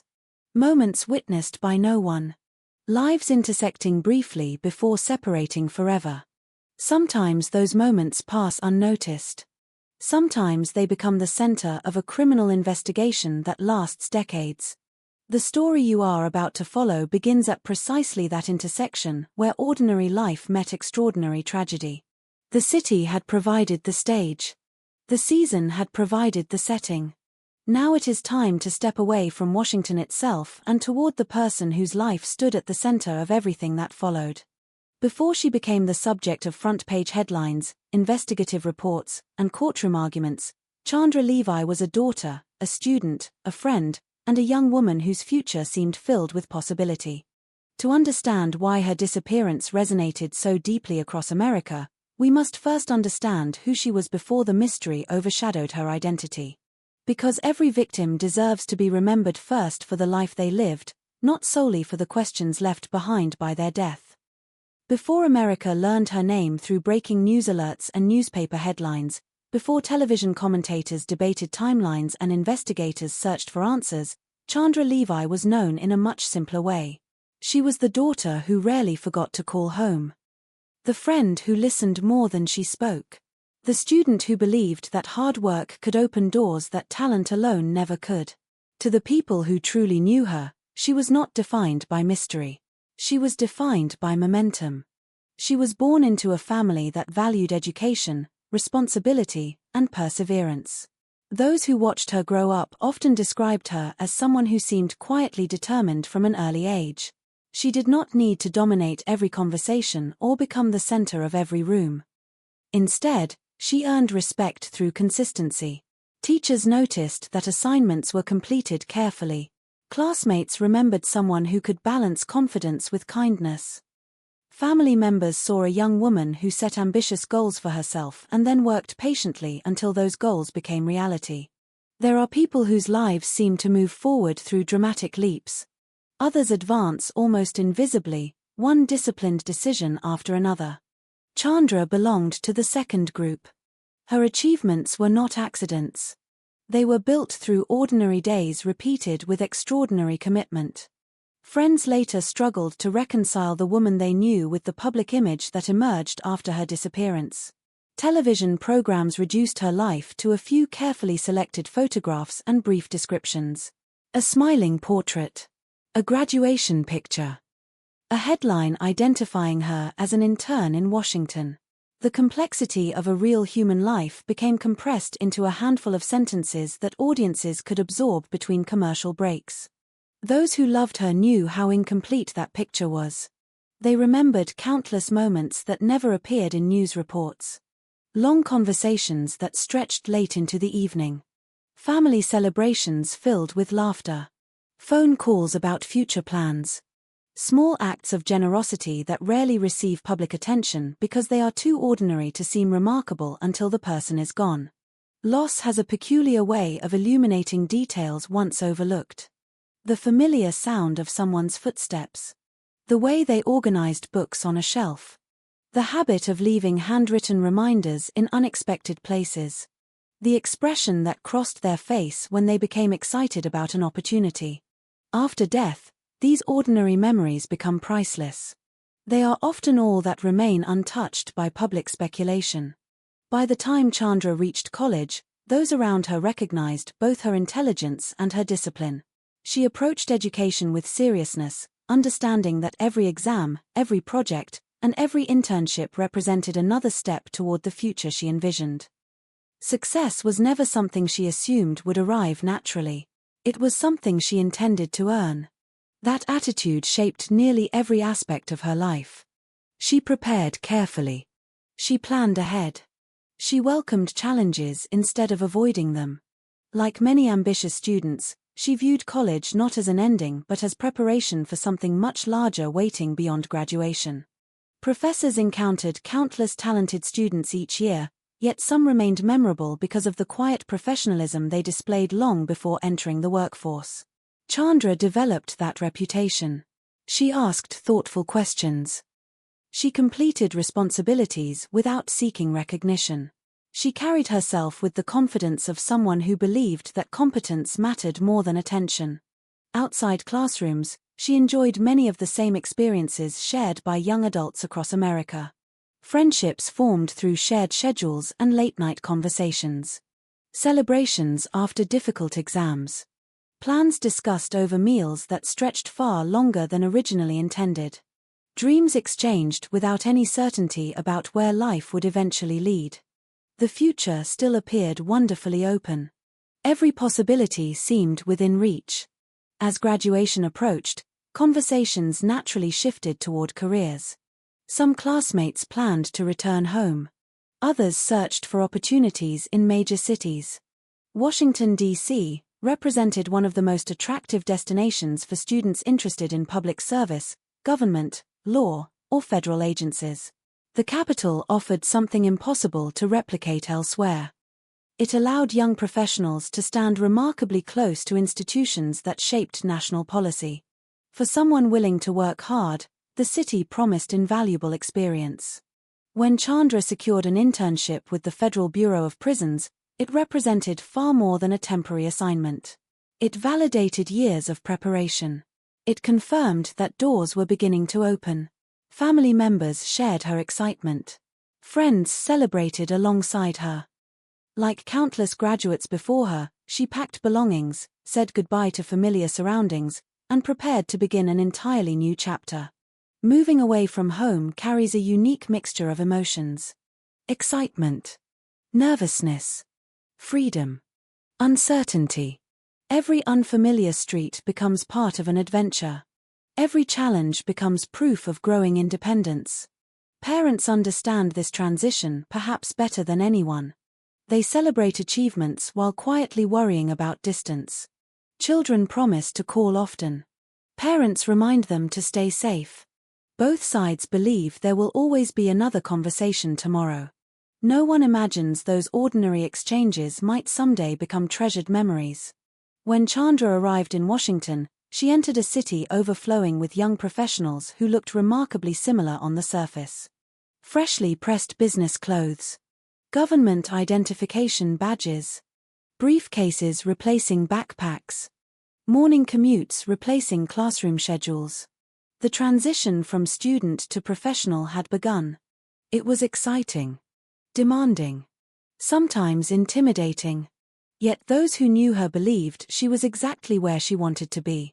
She adapted to new responsibilities with the same discipline that had carried her through years of education. Co-workers remembered someone who approached work seriously. She observed. She learned. She treated the internship not as a temporary obligation but as an opportunity deserving her full effort. That mindset reflected years of careful preparation rather than sudden ambition. Outside work, Washington offered endless opportunities to explore. Historic neighborhoods, museums, parks, restaurants representing cultures from around the world. Like many newcomers, Chandra gradually became familiar with a city that initially seemed enormous. She learned routes through neighborhoods, discovered favorite places, began building routines that transformed unfamiliar surroundings into something increasingly comfortable. Life appeared to be unfolding exactly as expected. From the perspective of friends and family, everything suggested a promising future. She had earned a respected internship. She was gaining valuable professional experience. She remained close to the people who mattered most despite living away from home. Nothing about her life hinted at someone planning to disappear. Nothing suggested hopelessness. Nothing indicated she intended to abandon the future she had spent years creating. That reality would become critically important once investigators began reconstructing her final days. Every conversation, every email, every appointment, every ordinary routine acquired enormous significance because they reflected a person still actively engaged with life. She made plans. She maintained relationships. She looked ahead rather than backward. Those patterns stood in sharp contrast to the idea of someone preparing to vanish voluntarily. Years later, many people would know only the mystery surrounding Chandra Levi. Far fewer would know the woman whose ambitions, kindness, and determination existed long before tragedy entered her story. Yet understanding her life is essential. Because homicide investigations begin not with the suspect, but with the victim. Who they trusted. Where they spent time. How they lived. What they hoped to become. Those answers often reveal pathways that evidence alone cannot. Before detectives followed leads through Washington. Before reporters questioned politicians. Before courtrooms examined conflicting testimony. There was simply a young woman pursuing the future she believed she had earned. A future that, to everyone who knew her, seemed only just beginning. The people closest to Chandra rarely described her through grand achievements, even though she had earned many. Instead, they remembered habits.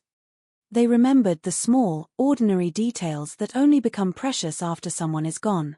She had a way of making people feel that they had her full attention during a conversation. She listened carefully before responding. She asked questions because she was genuinely interested in the answers, not because silence made her uncomfortable. Friends often left conversations with her feeling lighter than when they had begun, even if they had spent most of the time talking about themselves. It is often the quiet personalities that leave the deepest absence. The loudest people can fill a room. The gentlest people often fill a life. Chandra belonged to the latter. Those who knew her did not remember endless drama or conflict surrounding her. They remembered reliability. If she promised to call, she usually called. If she agreed to meet someone, she arrived prepared and on time. She carried herself with the kind of responsibility that others gradually came to depend upon without even realizing it. There was an optimism about her that did not rely on fantasy. She believed in effort. She believed that difficult work eventually produced meaningful results. That belief had guided her through school, through college, and eventually into Washington. Like many young graduates, she stood at a point in life where the future seemed almost limitless. Every internship held the possibility of becoming a permanent career. Every professional connection might open another opportunity. Every experience added another layer of confidence. There were decisions to make about graduate school, long-term employment, and where she ultimately wanted to build a life. Those questions were exciting because they remained unanswered. The future still belonged to her. Friends recalled conversations about goals rather than fears. Family members remembered encouragement rather than despair. Nothing suggested that she was withdrawing from the people around her or abandoning plans she had carefully constructed over many years. Investigators would later examine these ordinary details with extraordinary care. Not because kindness solves crimes, Not because ambition identifies killers, but because understanding the victim often helps investigators recognize when something falls outside the normal pattern of daily life. In Chandra's case, the pattern remained remarkably consistent. She maintained contact with family. She stayed engaged with work. She continued making plans. Her behavior reflected someone moving toward tomorrow rather than away from it. That observation became one of the strongest reasons investigators quickly dismissed the possibility that she had intentionally disappeared. People sometimes choose to leave their lives behind. But those cases often leave traces. Financial activity changes. Personal belongings disappear. Preparations become visible in hindsight. Friends notice unusual conversations. None of those indicators appeared in Chandra's life. Instead, what investigators found was something far more ordinary. A young woman living exactly as one would expect someone beginning a promising career to live. Her apartment reflected that same sense of temporary purpose. It was not the home of someone settling down permanently. It belonged to a young professional building a life one piece at a time. Books rested where they had last been read. Work materials remained within easy reach. Everyday items occupied ordinary places. Nothing inside suggested chaos. Nothing hinted at someone preparing for an abrupt departure.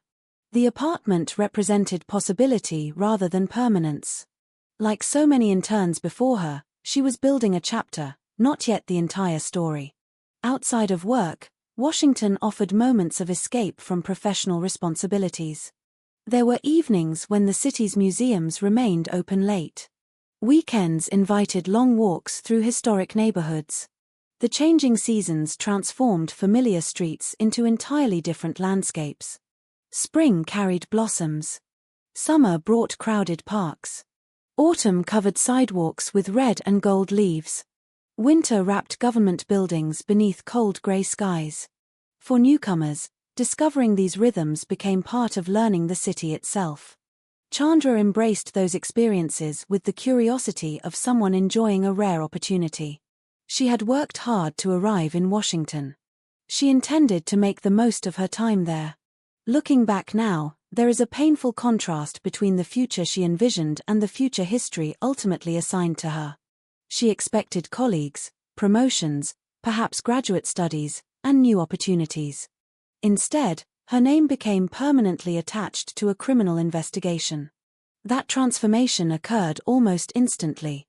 Within days of her disappearance, the public began learning fragments of her life. Each news report introduced another piece. Her education, her internship, her age, her family. Eventually, millions of strangers felt they recognized her despite never having met her. But familiarity created through headlines is an illusion. News stories compress entire lives into a handful of facts. Real people are infinitely more complex. There were birthdays that never appeared in newspapers. Vacations remembered only through family photographs.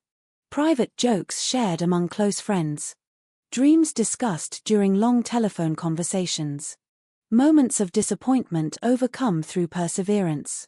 Moments of celebration enjoyed without cameras. These experiences formed the real Chandra Levi. The investigation would inevitably focus on the final weeks of her life.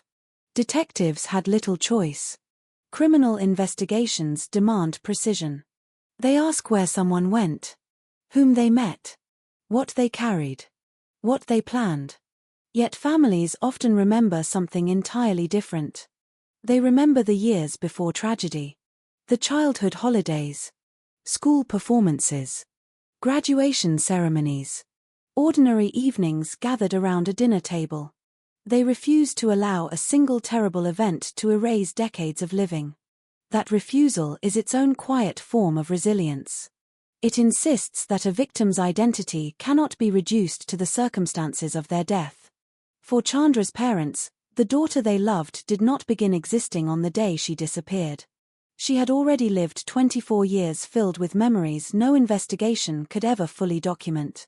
Years later, as journalists revisited the case and documentaries attempted to reconstruct the mystery, One theme appeared again and again among those who had known her personally. They wanted people to remember who she was before remembering what happened to her. That distinction matters. True crime often risks allowing the crime itself to overshadow the life it interrupted. But every investigation begins with loss. Not the loss of evidence. Not the loss of certainty. The loss of a human being whose future once seemed as open and hopeful as anyone else's.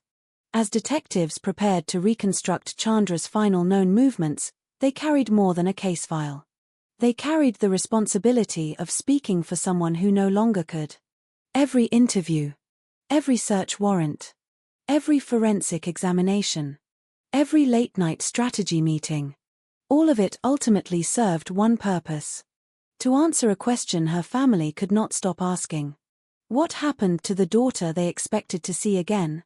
At that moment, no one, not investigators, journalists, prosecutors, or the public, could have imagined how long that question would remain unanswered. Because the final days of Chandra Levy's life were about to unfold into a sequence of ordinary moments so deceptively simple that, at first, almost none of them appeared significant. Only afterward would each conversation, each appointment, and each quiet decision become part of one of the most closely examined timelines in modern American criminal history. The tragedy of Chandra Levy's story is not only that a young woman lost her life. It is that the person she was became increasingly difficult for the public to see. As the investigation expanded, her identity became surrounded by questions, theories, and accusations involving people she knew. Her photographs appeared beside words like mystery, investigation, and scandal. Her name became associated with a case file. But behind every headline was a person who had once been simply Chandra. A person with ordinary worries. Ordinary hopes. Ordinary moments that mattered because they belonged only to her. The world would eventually study the final weeks of her life in extraordinary detail, but those final weeks represented only a tiny fraction of who she was. A life cannot be measured only by its ending. The beginning matters. The middle matters. The thousands of unseen moments between birth and tragedy matter. Chandra had spent years becoming the person who arrived in Washington. She had not appeared there suddenly. She carried with her the influence of family, education, friendships, and experiences that shaped how she viewed the world. Like many young adults standing at the edge of independence, she was discovering who she wanted to become. She was no longer only a student following a structured path. She was entering a stage where decisions carried greater consequences. Careers, relationships, and personal ambitions were no longer distant ideas discussed in classrooms. They were becoming real. That transition can be both thrilling and frightening. For the first time, many young professionals discover that success does not arrive with a clear set of instructions. There is no syllabus. No professor announcing the correct answer. No final exam revealing whether the choices made were right. Instead, there are opportunities and uncertainties existing side by side. Chandra entered that uncertainty with confidence. Her internship represented a bridge between education and the professional world. It was a chance to observe how a major federal institution operated and to gain experience that could influence future opportunities. For someone interested in government work and public service, Washington offered an environment unlike any other. The city was filled with people who had once stood exactly where she stood. Young. Ambitious. Searching. Many had arrived carrying the same belief that effort and determination could create a meaningful future. That shared ambition created a unique community among interns and young employees. They understood the strange experience of being both important and invisible at the same time. They were close enough to history to witness it, but often too inexperienced to shape it. They attended meetings where decisions were discussed. They prepared documents they did not sign. They supported projects whose outcomes they might never see. Their work was often behind the scenes. Yet for many, that was precisely the appeal. They were learning how the world worked. They were gaining knowledge that would follow them throughout their careers. Chandra approached that experience with seriousness. She was not simply passing time until the next opportunity arrived. She was building something. Her future was still unwritten. And perhaps that is what makes her disappearance so difficult to comprehend.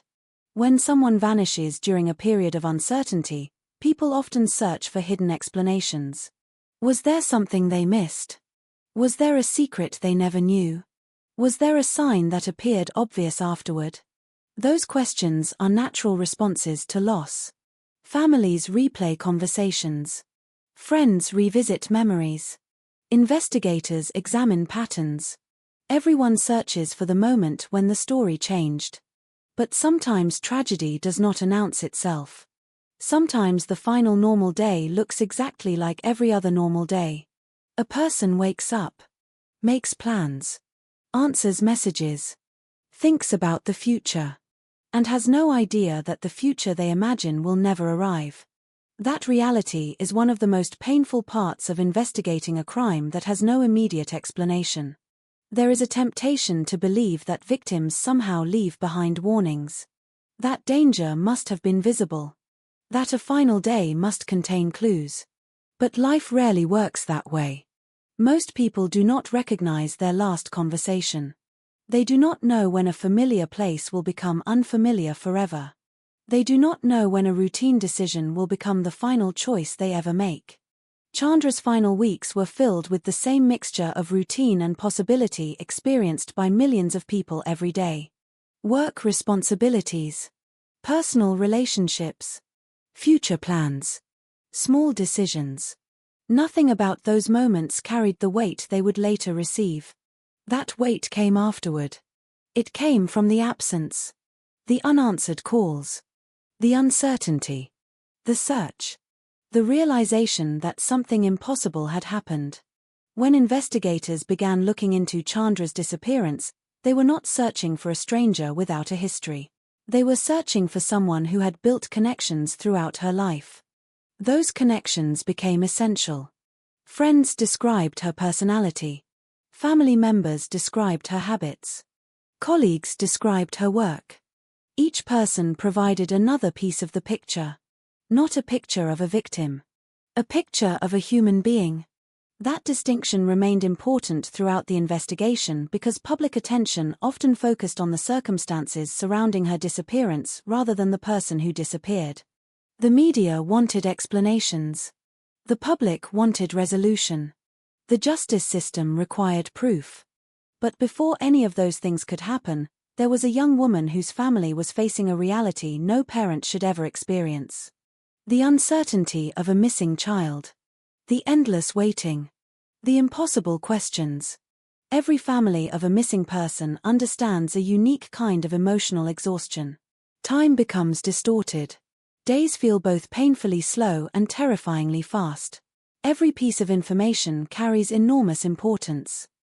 Every possibility must be considered, even when considering those possibilities causes pain. Hope becomes complicated. Hope keeps people searching. But hope can also keep people trapped in uncertainty. For months, Chandra's loved ones lived in that space between believing she might return and fearing she never would. Meanwhile, the world outside continued moving. News cycles changed. Other stories competed for attention. The city remained busy. But for those closest to her, time stopped at the moment she disappeared. Eventually, the investigation would move toward questions about relationships, opportunities, and possible motives. Names would become associated with suspicion. Public debates would grow louder. The case would transform from a missing person investigation into a national conversation about power, media, and justice. But before all of that happened, there was a simple truth. A young woman had come to Washington searching for a future. She had arrived with education behind her, ambition ahead of her, and people who believed in her. She was not a mystery. She was not a headline. She was not a political controversy. She was Chandra Levi. And understanding that matters because the investigation that followed would attempt to reconstruct the final moments of her life.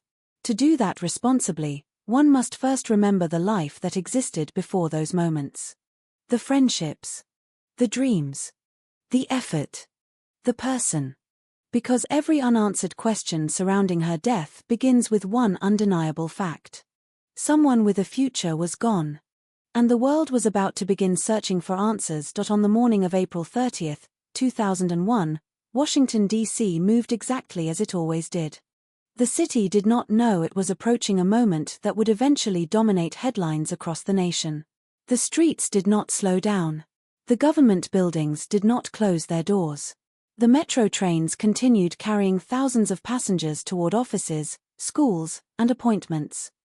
People walked beneath the spring sunlight with their own worries, their own schedules, and their own plans for the hours ahead.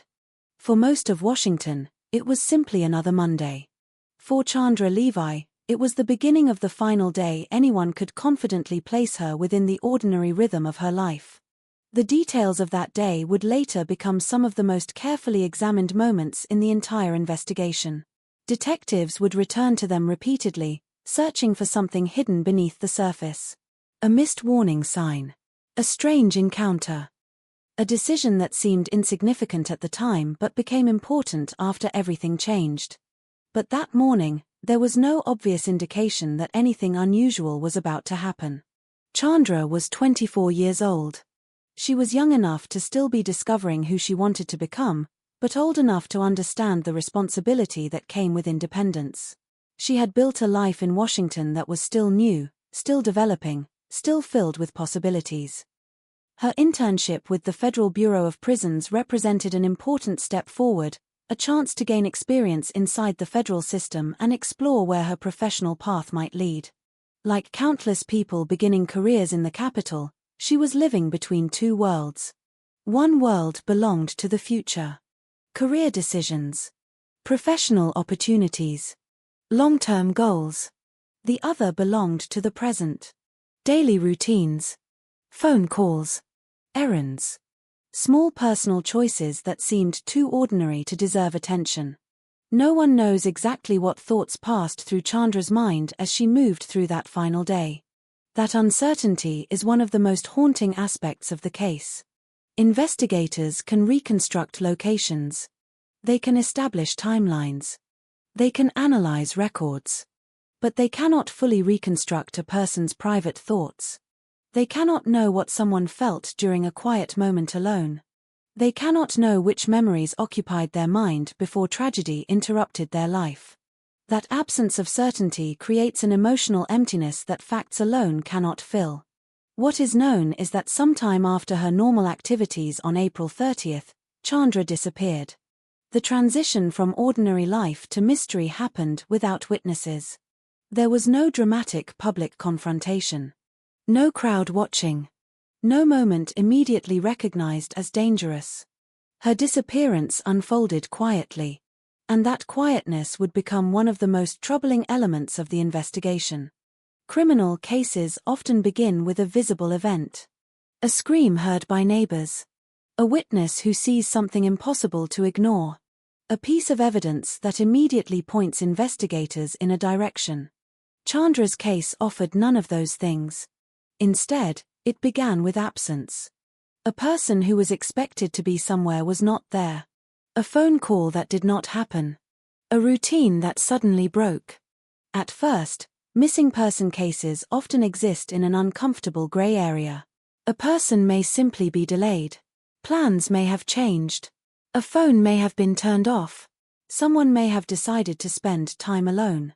Investigators must balance urgency with uncertainty. Move too quickly, and they risk overlooking ordinary explanations. Move too slowly, and critical evidence may disappear. That balance becomes even more difficult when the missing person is a young adult living independently.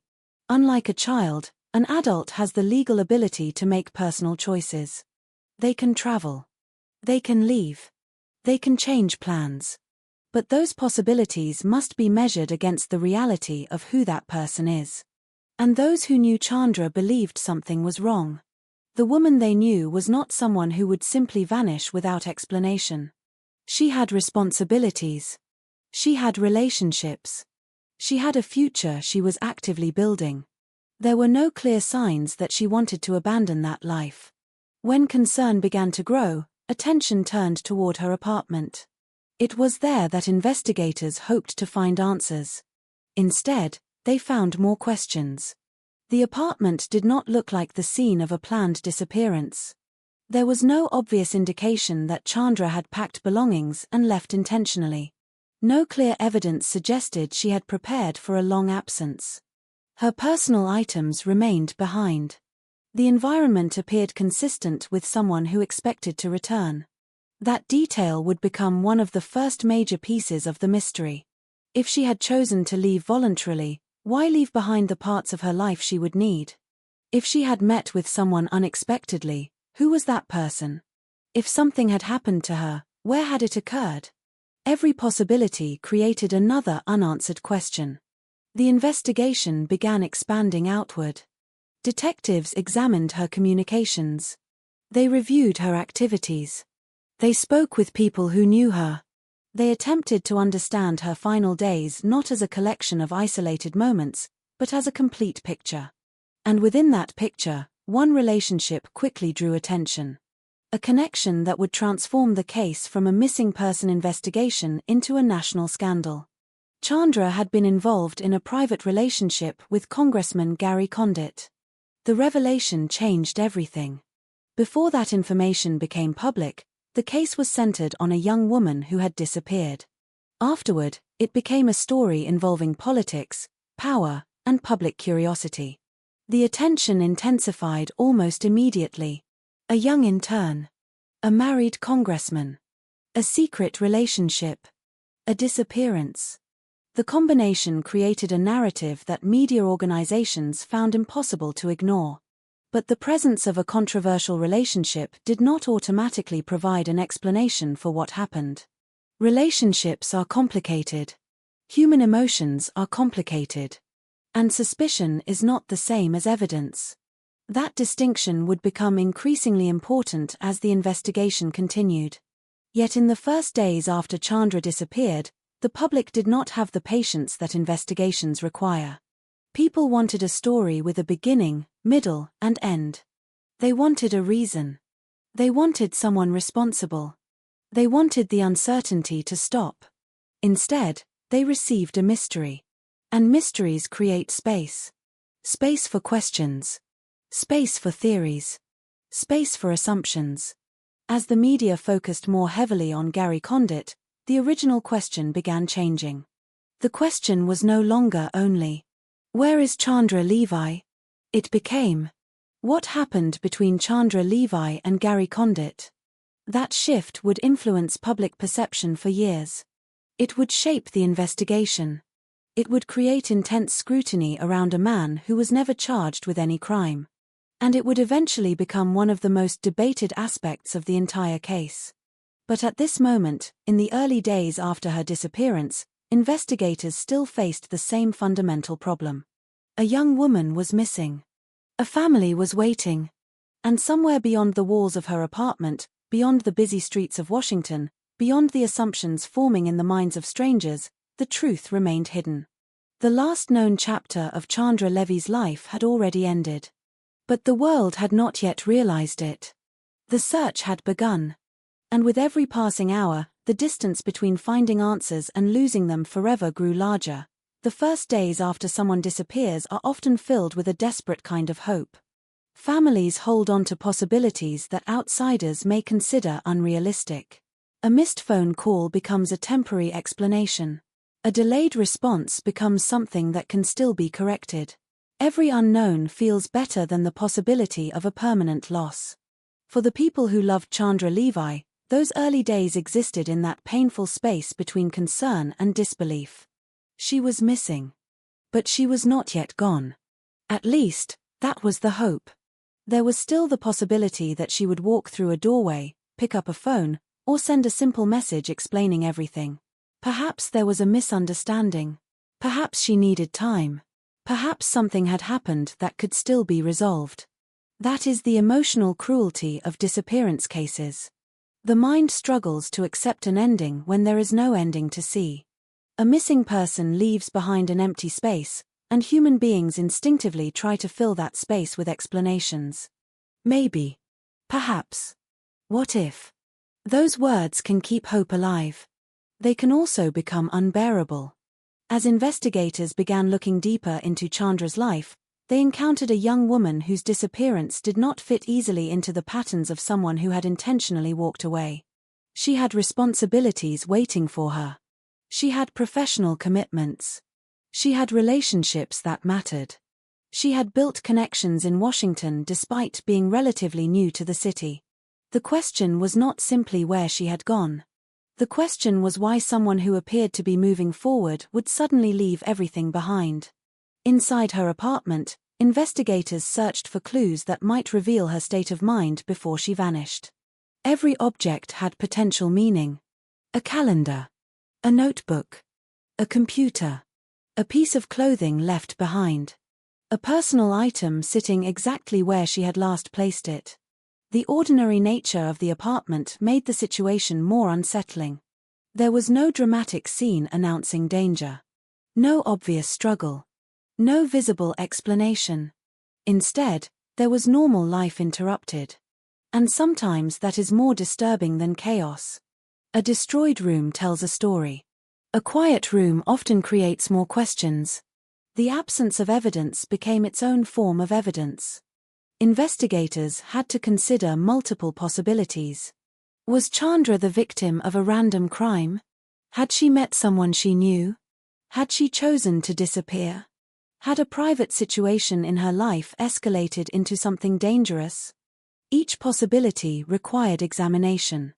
None could be dismissed without facts. But facts were exactly what were missing.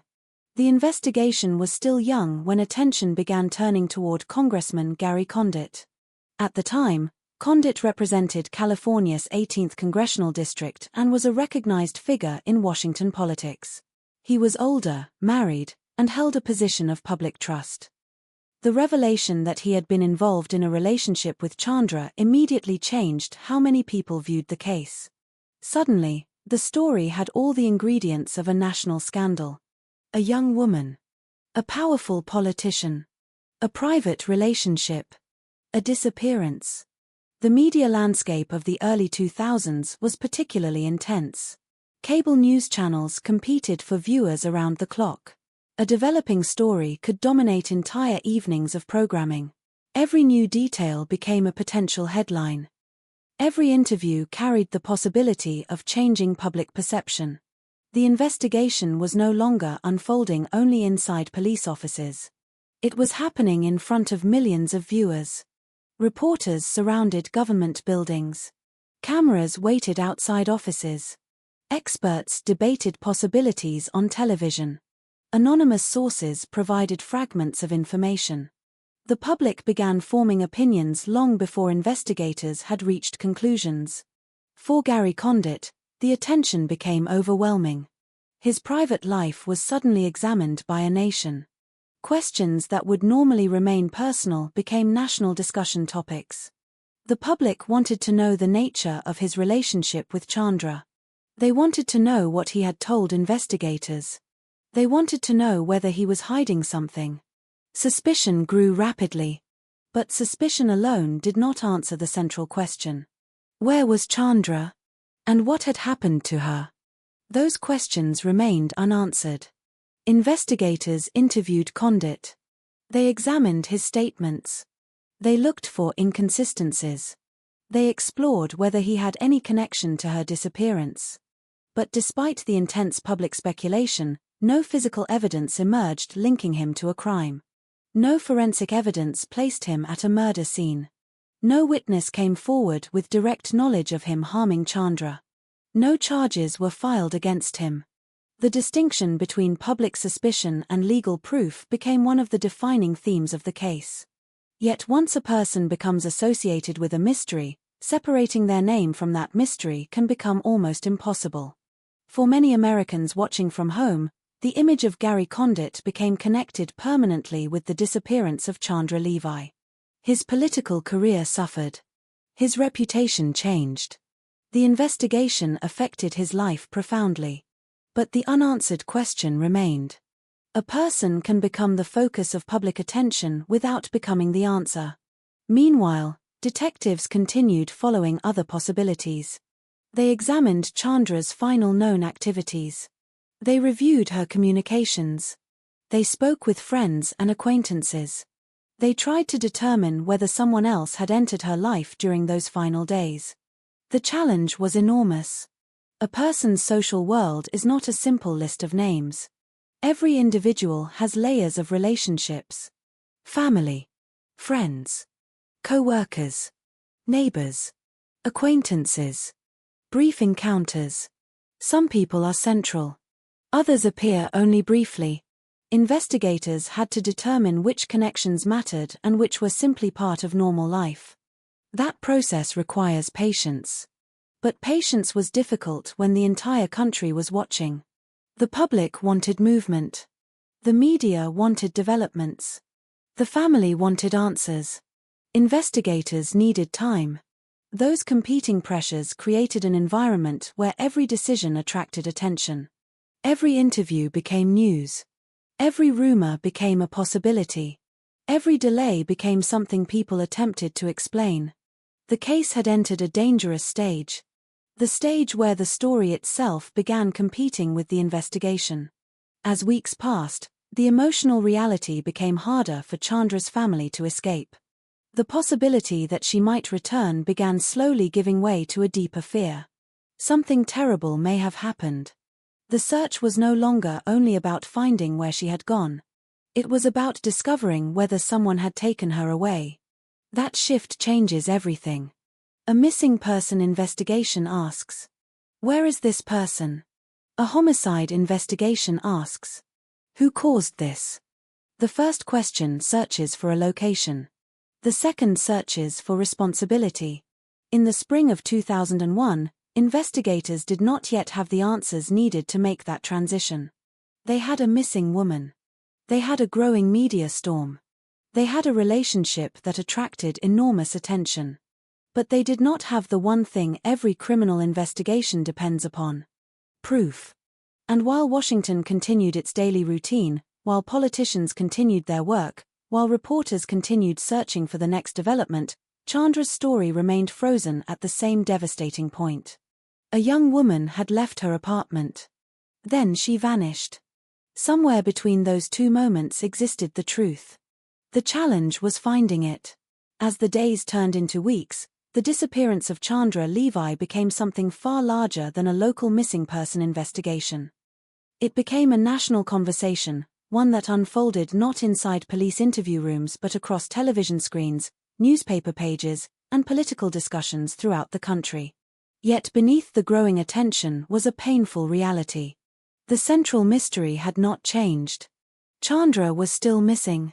Her family was still waiting. Investigators were still searching for the moment when an ordinary day became something irreversible. The passage of time created a new kind of urgency. In missing person cases, the first hours and days can be critical. Memories are fresh. Witnesses are easier to locate. Physical evidence is more likely to survive. As time passes, possibilities begin disappearing one by one. But in Chandra's case, time moved forward without providing clarity.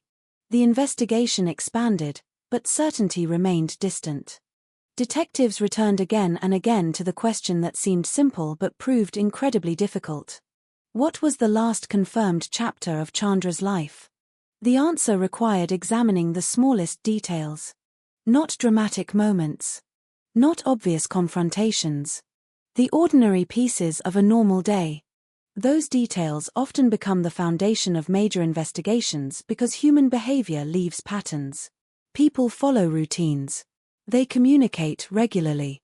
They visit familiar places. They make plans. When someone disappears, the interruption of those patterns becomes a clue. Chandra's routine suggested a young woman who was still engaged with her life. She had work responsibilities. She maintained relationships. She had reasons to remain connected to the world around her.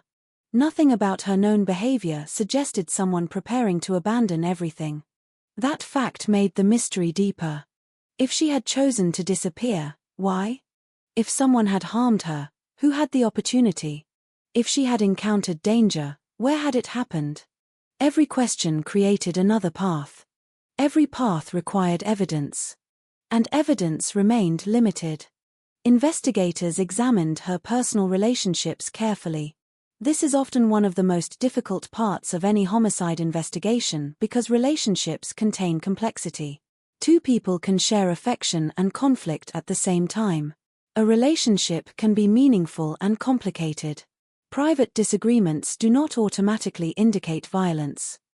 Emotional closeness does not automatically guarantee safety. Detectives must look beyond appearances. They must separate ordinary human complexity from actual signs of danger. That process becomes even more challenging when one person involved is a public figure. The relationship between Chandra and Congressman Gary Condit became the dominant narrative surrounding the case. It was a story that seemed impossible for the media to ignore. The age difference, the political position, the secrecy, the disappearance. Each element created intense public fascination. But fascination is not evidence. A compelling story is not the same as a proven explanation. Those distinctions became increasingly blurred as coverage intensified. Television commentators analyzed every public appearance. Body language experts examined interviews. Political analysts discussed the potential impact on Condit's career. The investigation became a spectacle. And within that spectacle, the memory of Chandra herself risked being overshadowed. She became known to millions of people through the circumstances of her disappearance rather than through the life she had built. For those who loved her, this was one of the most painful consequences of the case. They knew Chandra as a person. The public knew her as a mystery. The difference between those two images could not have been greater. While cameras focused on political buildings and press conferences, her family remained focused on something much more personal. Finding their daughter. Finding their friend. Finding the person they expected to hear from again. Every day without answers carried a new emotional weight. At some point, waiting changes. The first days are filled with action. Phone calls. Searches. Questions. Hope. Later, the silence itself becomes something to endure. People outside the situation often struggle to understand that kind of uncertainty. They imagine grief beginning only after confirmation of death. But families of missing people experience a different kind of pain. They live between possibilities. They fear the worst. They hope for the best. They prepare emotionally for both. There is no clear moment when one reality replaces the other. Only time. And time can be cruel. As investigators continued working, they also examined the possibility that Chandra may have gone somewhere alone before disappearing. Her computer activity became part of the investigation. Among the details examined was evidence that she had searched for information about Rock Creek Park. That detail attracted attention because the park would later become the place where her remains were found. But even this clue created more questions than answers. A person searching for information about a park does not necessarily reveal why they intended to go there. People visit parks for many reasons. Exercise. Relaxation. Exploration. Privacy. A simple walk. The search did not reveal what happened afterward. It provided a possible connection. Nothing more. And that difference mattered. Criminal investigations are built from connections, but not every connection leads to the truth. Sometimes a clue is a doorway. Sometimes it is only a hallway that ends in a wall. The investigators following Chandra's case encountered many such hallways. Leads were examined. Possibilities were considered. Some paths were abandoned. Others remained open. The public rarely sees this part of investigations. They see arrests, press conferences, courtrooms. They do not often see the thousands of hours spent following information that ultimately leads nowhere. But those dead ends are part of the process. They are the invisible work behind every attempt to find justice. In the summer of 2001, the case remained unresolved. Chandra's disappearance continued dominating headlines, but the investigation had not produced the answer everyone wanted. No suspect had been charged. No definitive explanation had emerged. No single piece of evidence had changed everything. The country remained fascinated. The family remained devastated. The investigators remained searching. Then, months later, the nature of the case would change forever. The question that had defined the investigation would finally receive an answer. Chandra was no longer missing. But the answer brought no comfort. Because finding her did not reveal what happened. It only confirmed the tragedy everyone had feared. On May 22, 2002, more than a year after her disappearance, human remains were discovered inside Rock Creek Park. The young woman who had entered Washington full of ambition and hope was found hidden within the very city where she had attempted to build her future. The discovery transformed the investigation completely. The search for a missing person became a search for a killer. The mystery moved from questions of location to questions of responsibility. Who had taken Chandra's life? How had she ended up there? Why had no one been able to find her sooner? And most importantly, would the evidence finally reveal the truth? The answers would not come quickly. In fact, the discovery in Rock Creek Park would begin another chapter filled with uncertainty, competing theories, and years of legal battles.